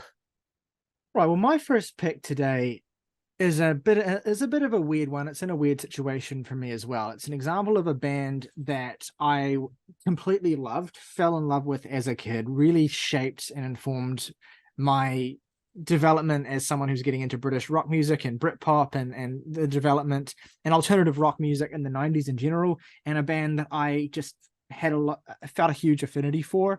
That's Blur. And of course, we've talked about Blur and Damon Albarn in general many times on the show, and I've even alluded to the album in question I'm going to talk about recently when we discussed their new comeback single, which is great. But today I want to talk about their 2015 album, The Magic Whip, which came 12 years after Think Tank, their 2003 album, which many believe would be the last Blur album, since Damon became so involved with Gorillaz and Blur as a project kind of just dissolved in the wake of that. And there was really like no reason to believe that a Blur reunion would necessarily be imminent, and I certainly wasn't really counting on it or thinking about it all that much. But then it happened. Blur announced shows and the album rollout for the Magic Whip began, and it was an intriguing rollout because where Blur left off with Think Tank, one of their most eclectic and slap shot, but to me quite compelling and interesting albums. There's just all kinds of experimentation and bizarre like genre exercises on that album, and exercises in form on that album that definitely feel like experimentation that Damon would hone in his Gorillaz records. And so I was very curious with the Magic Whip what shape that new era Blur would take, and relative to where Blur finished off and relative to where Gorillaz had kind of advanced from there. And the most disappointing aspect of the Magic Whip is that on the surface of it, there's a lot of sort of interesting, eclectic, colorful elements kind of thrown in to give the record the impression of having this sort of sense of eclecticism, this sense of incorporation of different sort of genres and sounds and styles to kind of give it this sort of it has the facade of an album that's borrowing from a lot of different places and advancing and pushing Blur's sound forward. But then when you actually sit down and listen to it, it's a limp album. It's just an album that compositionally isn't there. These are plodding songs. These are songs that have interesting surfaces, occasionally interesting lyrical ideas, but they waffle. The songs just don't really go anywhere. They don't really develop. And quite crucially, very seldom does the Magic Whip ever feel like a Blur album. It feels like Damon Albarn, off the back of a series of successful Gorillaz albums, continuing his experimentation, continuing his stylistically idiosyncratic new sound and new style, channeling it through the music of Blur and through obviously the contributions of Graham Coxon, Dave Rowntree, of the whole gang. But it just never has that identity of a Blur record for me. And I came back to it, listening to it again, hoping that maybe my feelings would change with some distance. And it still feels like a weird anomaly. And that's even weird for me to say, considering how chameleonic Blur were in their original run. Like, when you look at records from basically Modern Life is Rubbish all the way through to Think Tank, they made very different albums. Like, each album had a very distinctly different sound. Yes, I mean, that run from Modern Life is Rubbish, Park Life, and Great Escape, those were all like recognizably of that sort of polished Britpop mid-90s aesthetic. But Blur always felt like they were advancing their style with each thing they did, to the point where, Think Tank was just so all over the place that it was kind of like the ultimate sort of climax of that stylistic interrogation, right? The Magic Whip comes along and it's not an advancement. It's a weird like stagnation and these rote limp. It's a very ballad heavy album. It just kind of meanders and never really picks up the pace. Again, interesting moments. There's an interesting kind of East Asian aesthetic to like some of the places that are evoked within the soundscapes and the lyrics of this record, but it never has a clear identity for me, and maybe I'm missing something. It is a record where I feel like I might be missing some kind of core key ingredient understanding it. It seems to be an album that people are more or less broadly disappointed with, like me, but it has its defenders as well. And I'm wondering if there is some sort of secret key to unlocking it that I'm just not getting, because the Magic Whip just doesn't feel like. Okay, so we've talked about two interesting examples of weirdly disappointing reunion albums, but in the case of both Fear Inoculum and Inter Alia, they're still very recognizably the same band, and often to a fault. Whereas the Magic Whip, it's like Damon Albarn's doing that talk boxy vocal processed effect throughout the whole thing that feels just so Gorillaz to me as opposed to Blur. And there's interesting little flourishes from Graham Coxon, but it just never feels like Blur. And it doesn't even feel like Blur are kind of advancing themselves. It just feels like Blur weirdly going through the motions, but at the same time trying to be different and evolve. It's a weird album that I still struggle to get a clear sense of what it is trying to be. And if anyone has any more, in-depth feelings on it, or maybe wants to offer a defense of it, please let me know, because I would love to be able to make sense of the Magic Whip, but it still, unfortunately, just fails to ignite. Feel like we're hitting a bunch of jams and T-core with our picks this week. We're talking about lots of bands that we regularly talk about on this show in one form or another. And now we're going to talk about a band that we have talked about before, briefly in the past, and on a couple news segments this year, just because of them kind of being in the news. But this is an album that I was divorced from the context for initially when I heard this. So that has a little bit to do with the fact that I probably have a little bit more affinity for this than most. I think it is enjoyable. But when you consider the context and just when you consider the band that it's a part of, it's kind of just an inevitable disappointment. And that being the final album from the prog rock band, Pink Floyd. Their album, The Endless River. Now, this is an album that, I don't want to say it was doomed, but it kind of was, is that Pink Floyd as, a general entity more or less ended after The Wall. I know that there are plenty of defenses you can present for post The Wall Pink Floyd albums, and hell, I'll even go out on a limb and say that I think The Division Bell is pretty good. I enjoy that album well enough. But once you remove the synergy, or, well, I guess lack thereof, of Gilmour and Waters and the other bandmates operating together, no matter how fraught that may have been, you lose a certain something. And after that, you have the final cut, which is basically a Roger Waters solo album. A Momentary Lapse of Reason and The Division Bell are both, they're more or less David Gilmour solo projects, just happen to have other members of the band on them as well.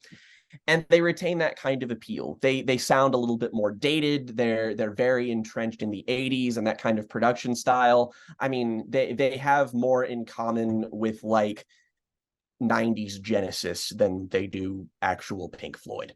So the idea of them getting back together in any context is laughable, honestly, because they parted on such acrimonious terms. But Richard Wright, who passed away before this album came out, is a pretty undersung member of Pink Floyd. Somebody whose contributions to their sound is basically as essential as anybody else's, I think. So basically, the other band members got together and took some reworked old demos from the Division Bell era and some new stuff and put together a new album in 2014 called The Endless River. And basically this was a tribute to their fallen friend. And that's kind of half the reason this is on here, because look, in spirit, I get it. I understand. I understand that this is a deeply personal project for them and that they wanted to commemorate their friend. And that is understandable and both just a kind thing to do, especially when, they didn't have to do it. At the same time, though, selling it as a Pink Floyd album is going to come with the certain lofty weight of expectations. It's not like people were expecting a new Pink Floyd album. I mean, there is a long ass time between this and their last studio release, but still, you're choosing to do that. Like, feasibly, you could have released this under a different name. You could have released it as a solo project or something, but no, we're doing Pink Floyd. But what also makes the Endless River rather difficult is that it just holds none of the appeal of a Pink Floyd album. Even the Gilmour records that are more centered around what he does with the band, this is still pretty different from. It's a very ambient pop, space rocky kind of thing, and it's very slow. There is almost no lyricism to speak of whatsoever, which I think in and of itself is kind of a problem, just because, again, Pink Floyd without Roger Waters to write the songs is not really Pink Floyd. But even still, the compositions on themselves are pleasant. They are nice to listen to. They sound very good. Like, when I put on this album, I enjoy it the way I would enjoy an ambient record. It's still too fucking long. Like, it's 50 minutes and it just cycles through all of its ideas, unlike the first disc, really. And it just kind of meanders and prods throughout it. There are compelling pieces on here, like It's What We Do, the second track on here, I think is one of the better songs on here, as well as the closer, Louder Than Words. The only song on here with lyrics is pretty good, honestly, like as good as basically anything they've ever made.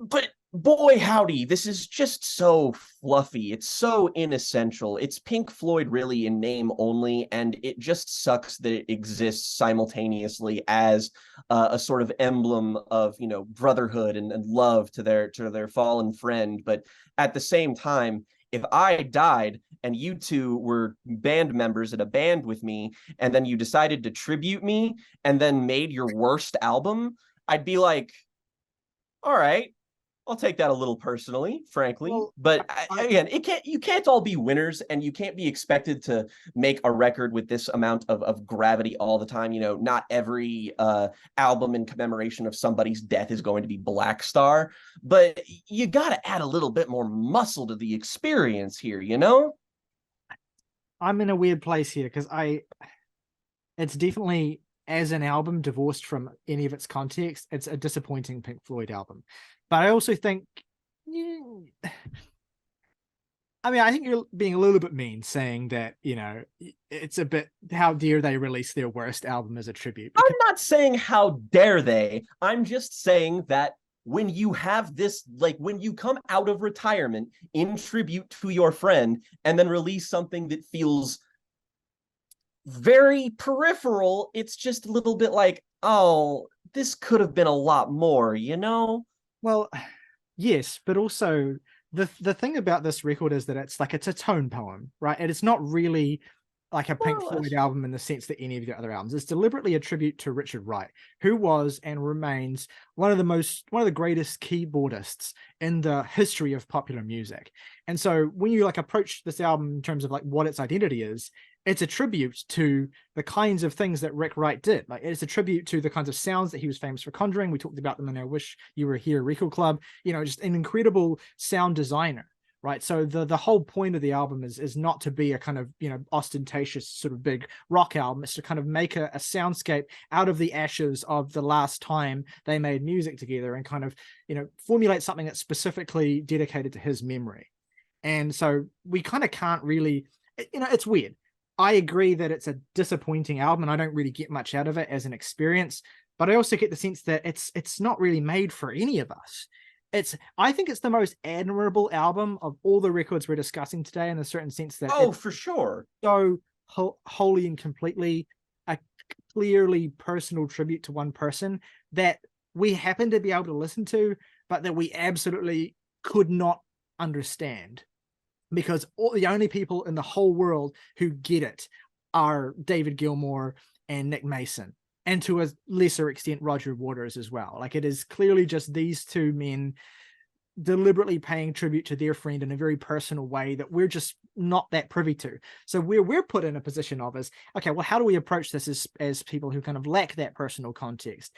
And we have to just approach it as a weirdly placid and sort of facile new age album that happens to have the Pink Floyd moniker attached to it. So simultaneously, I think it's like, it's not fair to hold that against it, because, these guys are paying tribute to their fallen bandmate in a way that clearly they feel is personally honoring him and not really doing it for the listeners at all. But simultaneously, first Pink Floyd album in basically 2 decades, and it's built and set up in this way that makes it so weirdly difficult to approach. So it's definitely a unique outlier in our discussion today. Morgan, what's your second pick today for disappointing reunion albums? So this is without a doubt the worst album that we're mentioning on this list. I doubt either of you two have heard it, but it's Black Flag's 2013 release. What the? So basically, Black Flag, really like the only sole consistent member. That might not be true, but like the figurehead of the band, essentially, Greg Ginn, guitar player, primary songwriter for a lot of their stuff, got the band back together in a manner of speaking for this 2013 release, and it is about as good as the album art implies. In that one of the worst album covers ever, really. Fried dog shit. Like, what were they going for here? That's what I want to know. I haven't heard this one. I just want to know, what was the thought process? Yeah, what was the intent? Give me something. I don't know. The most, I put this out to do a tour kind of album that I've ever heard in my life, and Black Flag does not need an excuse to tour. So, sir, what's going on? What is this? What is this? Amorphous, boring, sloppy, and not in the appealing way that a lot of Black Flag's previous work was. What is this? It's got a real cut the crap and squeeze kind of energy. The difference being that neither of those records were, preceded by a particularly long hiatus or a gap. They were just albums that marked the end of great bands. Whereas here, you can't escape the fact that what is set up as the first Black Flag album in 28 years. Yeah, something like that. Because Black Flag are a band that exist in a moment, as so many, basically almost all punk bands do. They exist within a moment. The very core nature of what they are is not something that is associated with longevity. It's associated with primacy, immediacy, and Black Flag were one of the dominant punk bands of the early 80s. I mean, basically from 1984 after My War onwards, there was no real reason for Black Flag to exist. They might have had good records, or they might have had records that hit for, depending on what kind of fan you are, depending on how invested you are. But Black Flag totally came in, dominated their moment, and, it stopped existing. And what I haven't heard it, but just from what I can take in about this album and about its presentation and about the kind of content on this record, feels as though it's like an album that acknowledges its own pointlessness, and that kind of doesn't really, the whole concept of it is, to a certain extent, the absurdity of the idea of a Black Flag reunion album after so much time. And maybe you could find something vaguely interesting in that, but it's certainly not here. I'm extremely reaching in that regard. I'm going to talk about an album later on this episode that has a similar kind of I'm baffled that you felt this was necessary, and I'm wondering if there's a secret joke that I'm not getting that explains why this is as catastrophic as it is. But yeah, it's depressing as hell. Everything about it sounds old and tired. There isn't really anything to say about it. It just sucks. My second pick today is, it's not necessarily outright bad, much like my first pick, The Magic Whip, but it is just kind of baffling. And of the 3 albums that I'm going to talk about, it's probably the best, or like the most competent, actually, is a better way of putting it. But like with Blur, this is a band who I loved as a kid. In fact, I loved this band as a kid from a younger age than I loved Blur. And that band is Pixies. I think if you're a kid, if you encounter Pixies as a kid, if you encounter Pixies when you're like 12, 13 years old, and like they hit at that particular juncture, they could very easily become your favorite band for the rest of your life. Like they have this primacy, they have this immediacy, but they also have this kind of sense of glee and just kind of like just raucous, tongue-in-cheek, ridiculously compelling energy. The astonishing presence of Frank Black as a vocalist, as a frontman, and of course the just insatiable bass lines of Kim Deal. The whole setup of Pixies is just like, they're such a difficult band to hate because there's so much charisma and energy and just ridiculous, like, what the fuck will they do next? Compelling sense of drama to their incredible 4-album run. I mean, 5 albums, I guess, if you count Come On Pilgrim. They, again, like Black Flag, they came at a certain point in time, they encapsulated their moment, and they just provided this blast of creative energy that has rattled through countless bands in their wake. And those records hold the fuck up. Surfer Rosa holds up. Doolittle, of course, fucking holds up. Bossa Nova, which I know August and I love dearly and consider to be their best album, just completely blasts through your stereo and sounds way better than you remember it sounding. And even Trompe Le Monde, their 4th album, which was like where they got really into the sci-fi kookiness of it all, is a better album than you remember it being each time you put it on. An immaculate run. And then, of course, Pixies dropped off the face of the earth. They broke up. Frank Black had a pretty good solo career, if somewhat limited to the 90s. And they came back in the 2010s. And they came back with a series of EPs. EP1, EP2, and EP3. And I remember this moment because when EP1 dropped, it got a notorious 1.0 review from Pitchfork. Like an absolutely scathing pan. Again, and Pitchfork were an outlet that, of course, love the Pixies in their prime because their sense of irreverence, that sense of tongue-in-cheek, combined with that sense of hitness, that sense of literateness that the Pixies always had, while still being fundamentally a really just gritty, compelling, hardcore band, is just prime fodder for that kind of sort of slackery late 80s, early 90s realm that bands like Pixies and Pavement existed within. So for the Pixies to return, and for their returning statement, essentially, to get one of the most just unspeakably negative reviews that modern Pitchfork have given, was, you felt the sense of like embarrassment and the sense of like, Jesus Christ, what happened? And the thing is, when you approach the Pixies comeback through that lens of like the Pitchfork 1.0 review for EP1, in the sense that what the hell are they doing? The album that these 3 EPs ended up being compiled into, 2014's Indie Cindy, is not as bad as you would expect from that overwhelming negativity.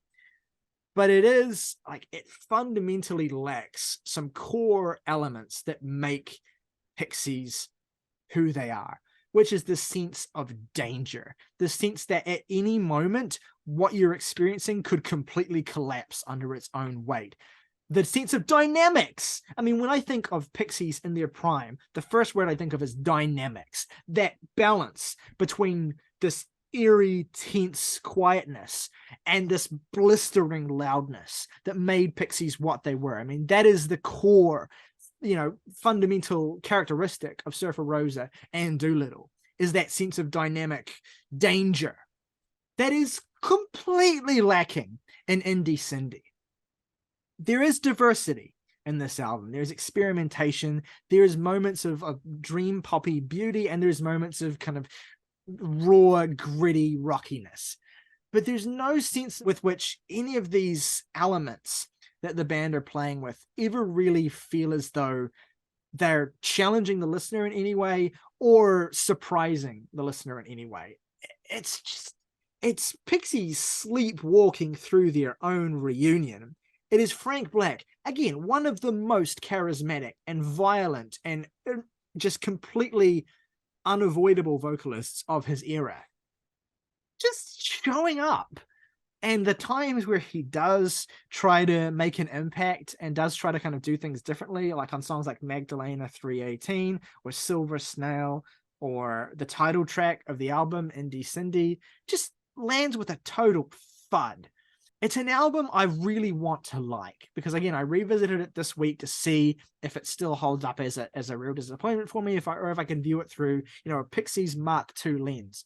But no matter how much credit I try to give it, it's still an album that just totally lacks any of the core aspects of aggression, of dynamics, of intensity, of weird, quirky perversion that core Pixies records have. And again, there's allusions to that perversity in some of the writing on here, but it feels so perfunctory. It's just an example of a band going through the motions, but not even in a way where it's like an inter alia sort of way, where it's like, yeah, they're going through the motions. It's kind of an essential, but at least it's got that core aggression and violence that gives me the basics of what I need from the band. This doesn't even have that. It's an attempt to evolve while remaining totally locked within this.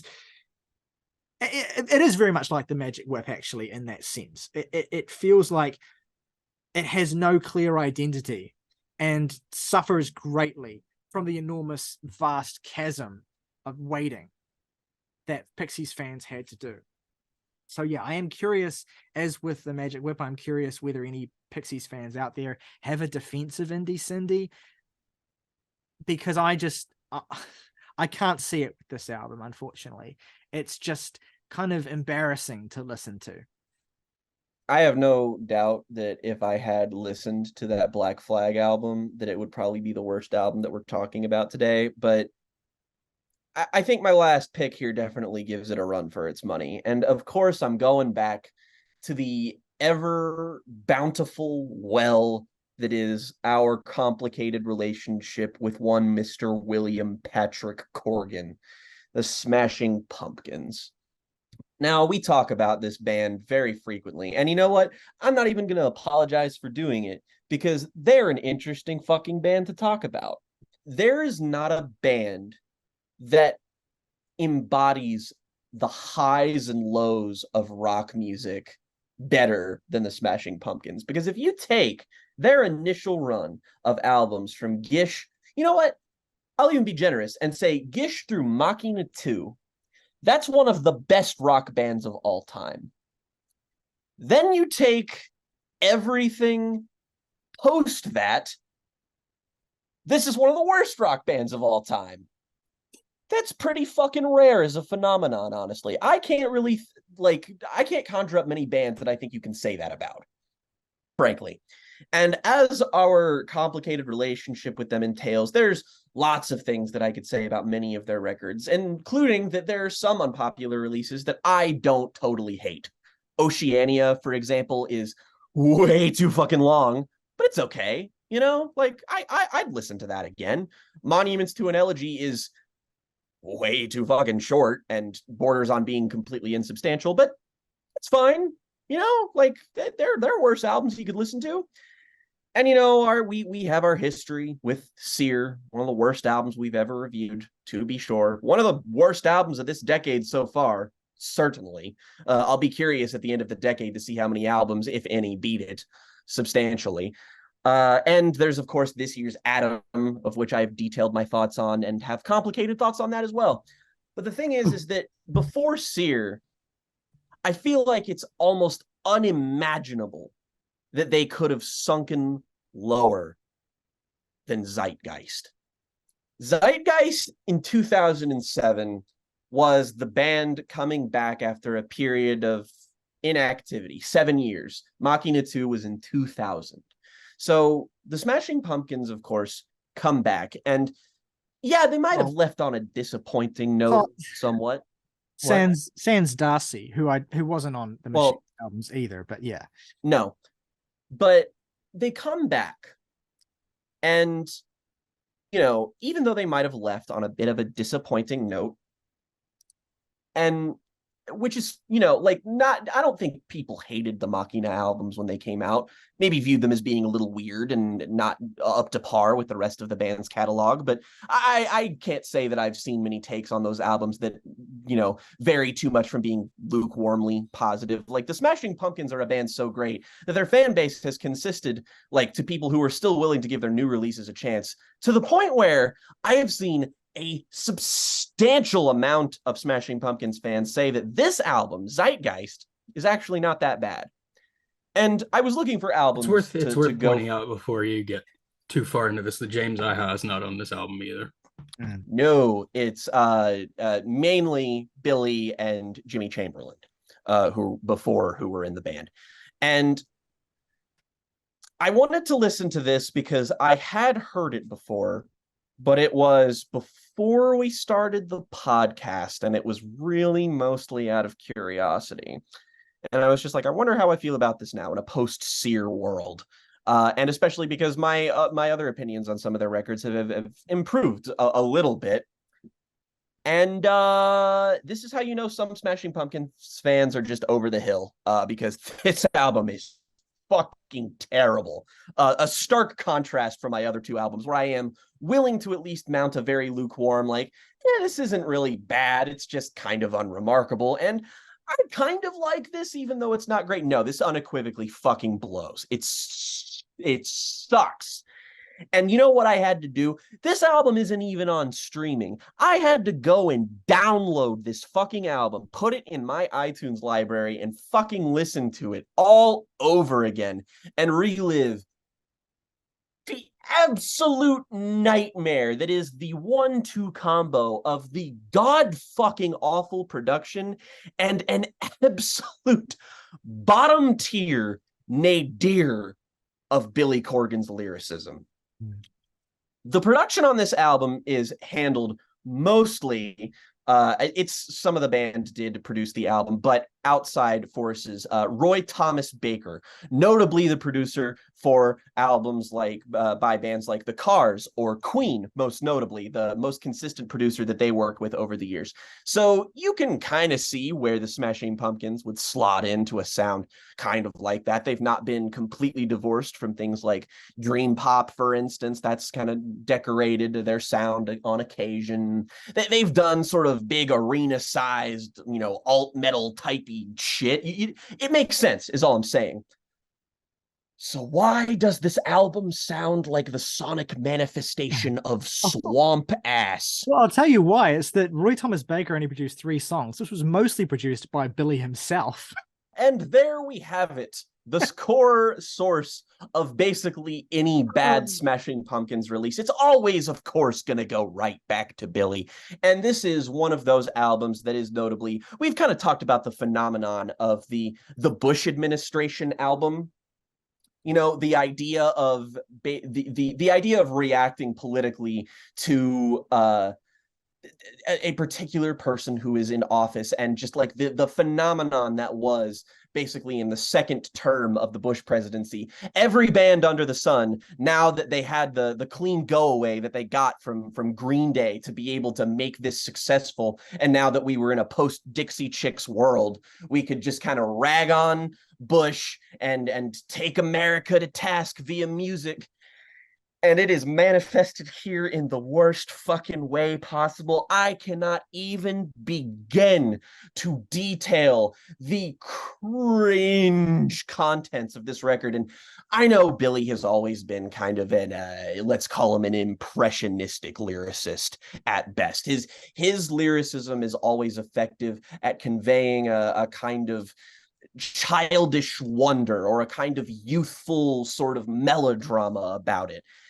And whenever he kind of diverts from this path, he just gets fucking lost. He gets lost in the ambition. He gets lost in whatever. He gets lost up his own ass, whatever. But here, he is so focused on trying to deliver a statement that he just becomes so fucking intolerable to listen to. What in the fuck is going on songs like the excruciating 10-minute long United States. What the fuck is the closer on here? Pomp and Circumstance. Hell, the entire final 3-track run of Come On, Let's Go, For God and Country, and Pomp and Circumstance. This is as bad as anything that's on Sear or the worst moments of something like Adam, where you can see the past Smashing Pumpkins in here. You can feel that band breaking out, most notably in Jimmy Chamberlain's drumming, which honestly,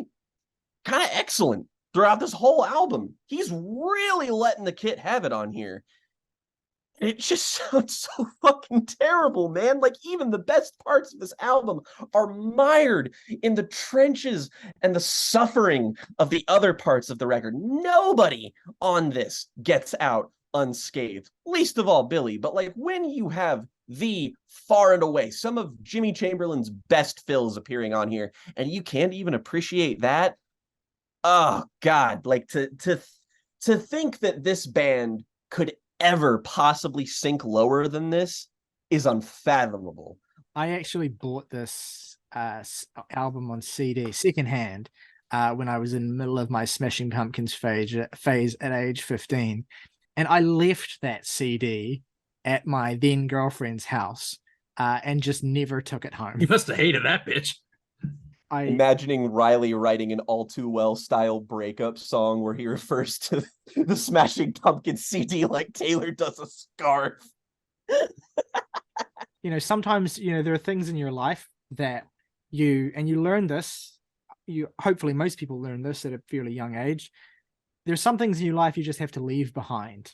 And Zeitgeist was literally one of those things.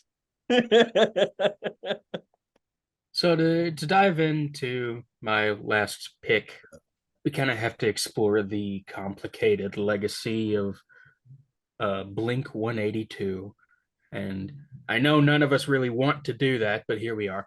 So 2012, Blink 182 reunites after the falling out between Mark Hoppus and Tim Dangle. Almost said his actual name. That would be a grave mistake. They're back together after their sort of weirdly highly publicized but also extremely vague falling out, where they go on to do separate things, Angels and Airwaves and Plus 44 and Boxcar Racer, and also all sorts of stuff. They explore all sorts of avenues, and they come back with 2012's Neighborhoods, which is, just the world's most okayest album. Sometimes there's so much like Angels and Airwaves sheen on this thing, even in its best moments, that it's like clearly the only people interested in making a Blink album here were Mark Hoppus and Travis Barker. It's an interesting product. It's worth hearing overall. I don't have heaps to say about it, which is why I ultimately pivot to the next reunion album of theirs, because the joy of reuniting found in Neighborhoods was to be short-lived. Where in 2015, Tom DeLonge would leave the band again, and they would sub in Alkaline Trio's Matt Skiba, essentially making for this band's second and, by all appearances, not final reunion album, California. And I do want to say the first song on this album, Cynical, I think is fantastic. It's about as good as Blink could sound in the year of our Lord 2016, I think. Super energetic. Barker is incredibly on point.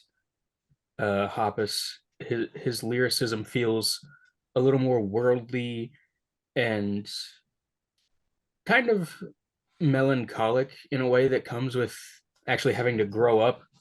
And the music is just energetic and fun, and Skiba's contributions are everything I hoped they would be. And then the rest of the album happens, and it's like that first song never happened. I know it's sad. It's also worth noting that song is less than 2 minutes of a 42-minute long album. Pretty much immediately after, with the song Bored to Death, which was the lead single on this album, confirms that this is the same old band doing the same old shit that they've been doing for north of 20 years at this point. I mean, where Neighborhoods was at least a shift in direction, this is a miscalculated reversion to the sort of youthfulness of their glory days. And it's just wildly overproduced and unexciting. 40 something year old Matt Skiba at some point on this record goes, I'm in love with this girl, but she's out of her mind. Whoa. And it's like, nobody has ever sounded older than you people on this album.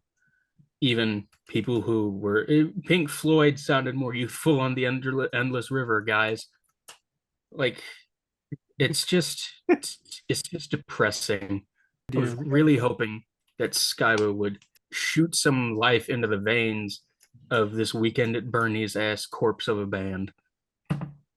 But no, and it only got worse on the next album. And now Skyba's out and Tim Dangle's back, everybody. And if the most recent single, Edging, again written by I think dudes who are 50 now, their third reunion album is sure to be their worst. It sucks too, because like 2 years after that happened, Alkaline Trio came out with an album, and it was like, oh, this shit can still slap. What the fuck was their excuse?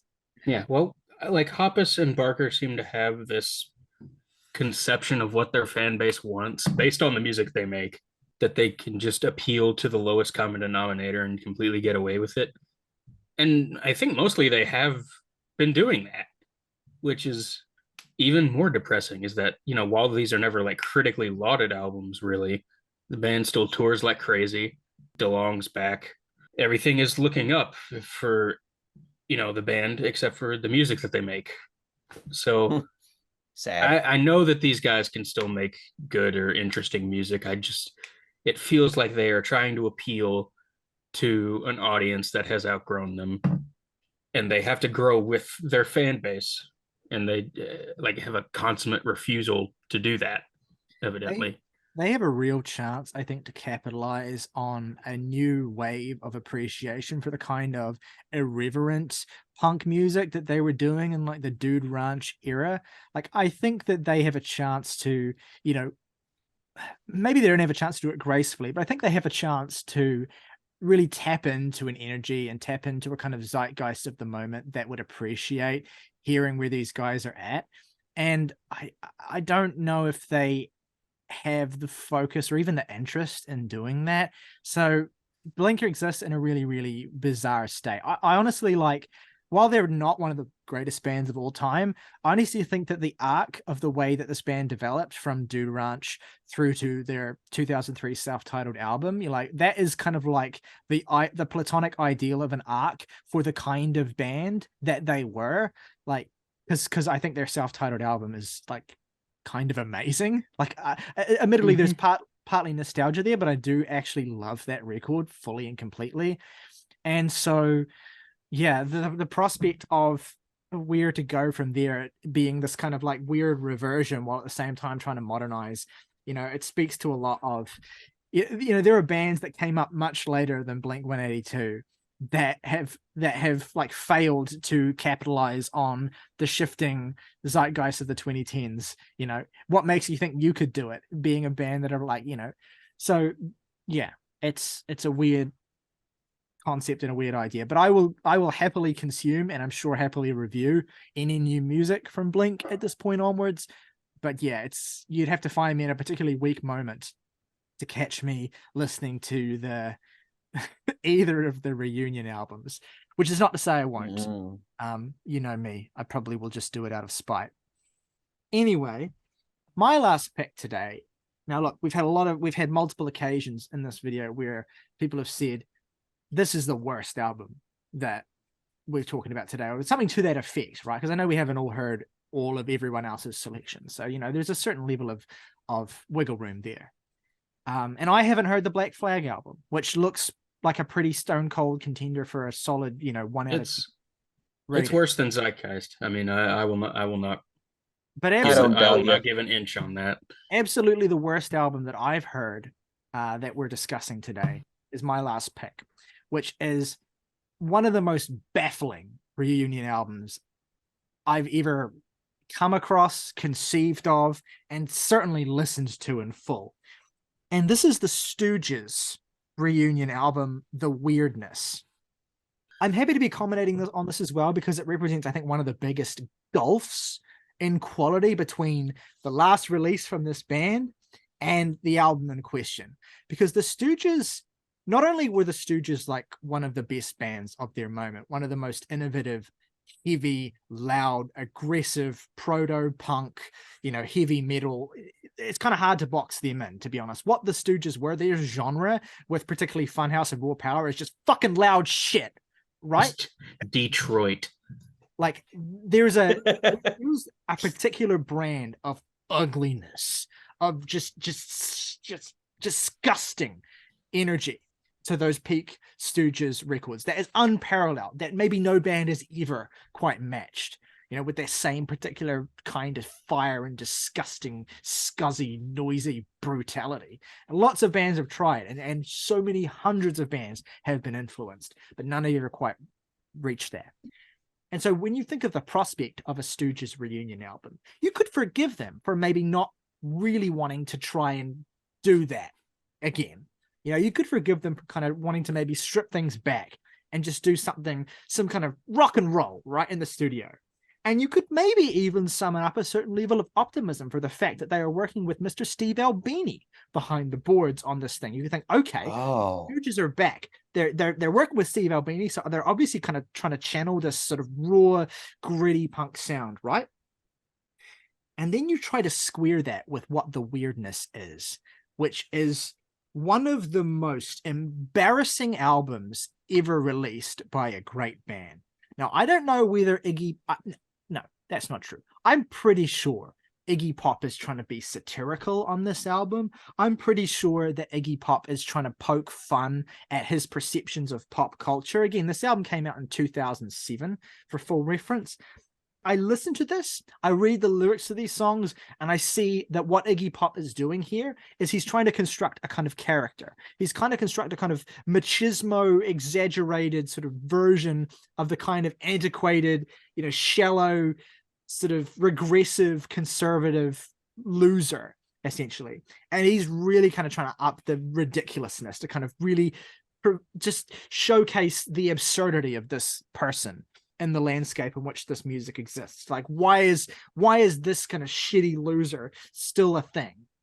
But you have to square that with the actual experience of listening to old, withered, fucking hollowed out scrotum Iggy Pop singing lines like, "My dick is turning into a tree," which is one of the first lines of the opening track, which is titled Trollin'.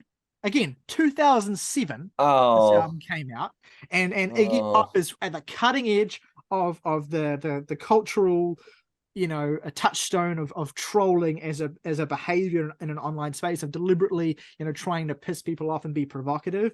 And so you have Iggy Pop doing this kind of like Lou Reed-esque, like just sort of scathing portrayal of these, vapid, womanizing, weirdo losers, which is one thing, but you actually have to experience him trying to sell lines like, "Rock critics wouldn't like this at all. I guess my faith is riding my balls.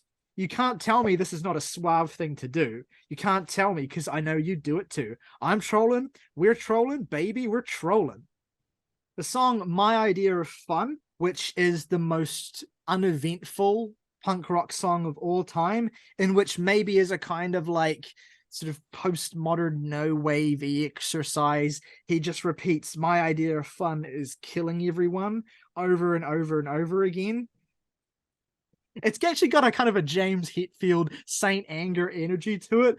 Some of this album, like this kind of cartoonish portrayal of like this fundamentally broken masculine shell. The Weirdness, the title track on this album, is like, it's truly the magnum opus of this record, One word can just describe modern life comes to mind. This word alone puts the ache in my bones. It's weirdness, my dear. It's weirdness. Like the guy in Psycho, voices tell me, hello, there's death and danger here, for something is queer. So true. Alabama, Dalai Lama, baby mama is one of the refrains on this album. Like, whoa, he's really like cutting through. He's understanding.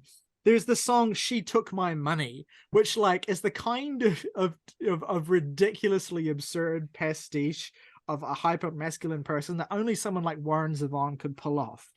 But it has one of the funniest opening lines of any song I've ever heard. I never fell for power titties or the pussy with disease. Oh, I don't believe that for a second, sir. I never spent time in a uniform. I never loved a human being. I thought I'd never see defeat. Then I saw her walking down the street. She took all my money and she didn't say thank you. She took all my money and immediately banked it. Oh my, I gotta testify. Now she owes me a diamond mine. Now she sets her watch on Paris time. I'm living in a friend's backyard, starving like an unsung bard. The moral of the story is you can beat the system, but you can't beat the Miz. As in Ms. I hope not the wrestler.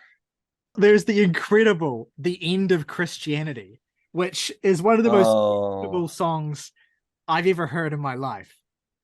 Just quote, I saw a goddess at a pizza joint. She hit my weak spot at a crucial point. What an incredible and then it's followed. Y'all fellas know what it's like for a nice honey to hit you in your crucial point. When it's a black girl, you cannot resist. It's the end of Christianity. Nope. What was he trying to cut? Time. What are you saying, Igward? And again, bro cannot cook. It's this leering, objectifying husk that Iggy is just kind of despicably embodying. But I still have to square that with the experience of listening to, and you guys know what Iggy Pop's voice sounds like, right? He can't sing. Mm-hmm. And that's the thing, in those Peak Stooges records, that aspect of tunelessness that he has is a part of the ugliness of the music. It's a part of the sort of just, gnarliness of the experience. Whereas here, these are bare bones. I mean, you know how Steve Albini produces, right? You have it's skeletal, right? You have the drums hit really, really hard. The guitar parts sound like they're recorded in this massive chasm, and you're squaring that empty space with the bareness of Iggy Pop's voice as he sings, she walk in short shorts, man, she fill them out. These bodies only come from way down south. I got a feel in my pineal. It's the end of Christianity. Like the gland? I don't know what that means. Bro, watching From Beyond. Got the song Mexican Guy coming up right after. I took a look below. I saw a fat King Kong. I took a look above, but I fell out as I belong. Do the crime and pay a fine and maybe take a dive. Started out on marijuana, ended up on red wine. Got a fucker every day just to feel alive. Sentimental innuendo fallen by the wayside. The brain police are watching my back. My sanity is under attack. I've got a crazy look in my eye since my girl ran off with a Mexican guy. This is truly the precedent for Viagra boys with Cave World, I think. Honestly, I think they're channeling some of this here. Maybe I should swallow a little pill. Maybe I should listen to Dr. Phil. Modern life could certainly make one ill. You know what sucks about this too is that it's not like his late career is populated with highlights, but Iggy Pop would a couple years later go on to make an album like Post Pop Depression, which was received very well by people. Everybody was like, hey, this guy could still make good music. He made that with Josh Homme. That was like a real reinvigoration. There was another Stooges album after this as well, Ready to Die, which was narrowly better, but mainly because it's sort of didn't really. It kind Being of narrowly better than this is not a compliment. Well, I mean, Ready to Die got a little bit back to the kind of like just raw nihilism of like what the Stooges originally were, as opposed to this kind of like bizarre attempt at this vacant commentary on a already outdated stereotype of masculinity. And the funny thing about The Weakness is that, it's so cringe and hilarious while being so like the instrumental. You mean the weirdness? The instrumentals on these, whatever I said, the instrumentals on these songs are not even that. I mean, sometimes they're bad, but they're not like, they're functional, right? And there's like a scene of what this record could have been if Iggy Pop was not committed to cringe as deeply as he is. The funny thing is, the last two songs on this album, well, I suppose the second last one, Passing Cloud, mostly, they're actually kind of good. There's a kind of like Lou Reed-esque pathos that these songs find, particularly Passing Cloud, when Iggy is less focused on this hollow, bizarre South Park-esque escapade and actually tries to kind of interrogate where he is in his own life. It's not going to win a Pulitzer, but, there's a sense with which you could feel something real coming through there. And it is an oasis in a sea of baffling decisions. It gave me a few good laughs. I'll give it that. And that's really all I have. Look, this segment's gone on long enough. Let us know at home what are some of your most disappointing reunion albums, and indeed what you think of some of the albums that we have discussed today. If you have an alternate perspective on these records, if you like them more than us, or if you dislike some of them more than us, or just what your experiences with them are, let us know in the comments below. If you enjoyed this video, consider giving it a like and subscribing if you haven't already. Both those things help us out a lot. But if you want to go above and beyond and support us directly, you can hit the join button for just $1 a month. Support the channel, become a member of the Jams Tea family. And if you want to recommend us some music to talk about in a Now episode, your recommendation will go to the top of the pile. Until next time, though, folks, rock over London, rock on Chicago, tag Hewer. Don't crack under pressure.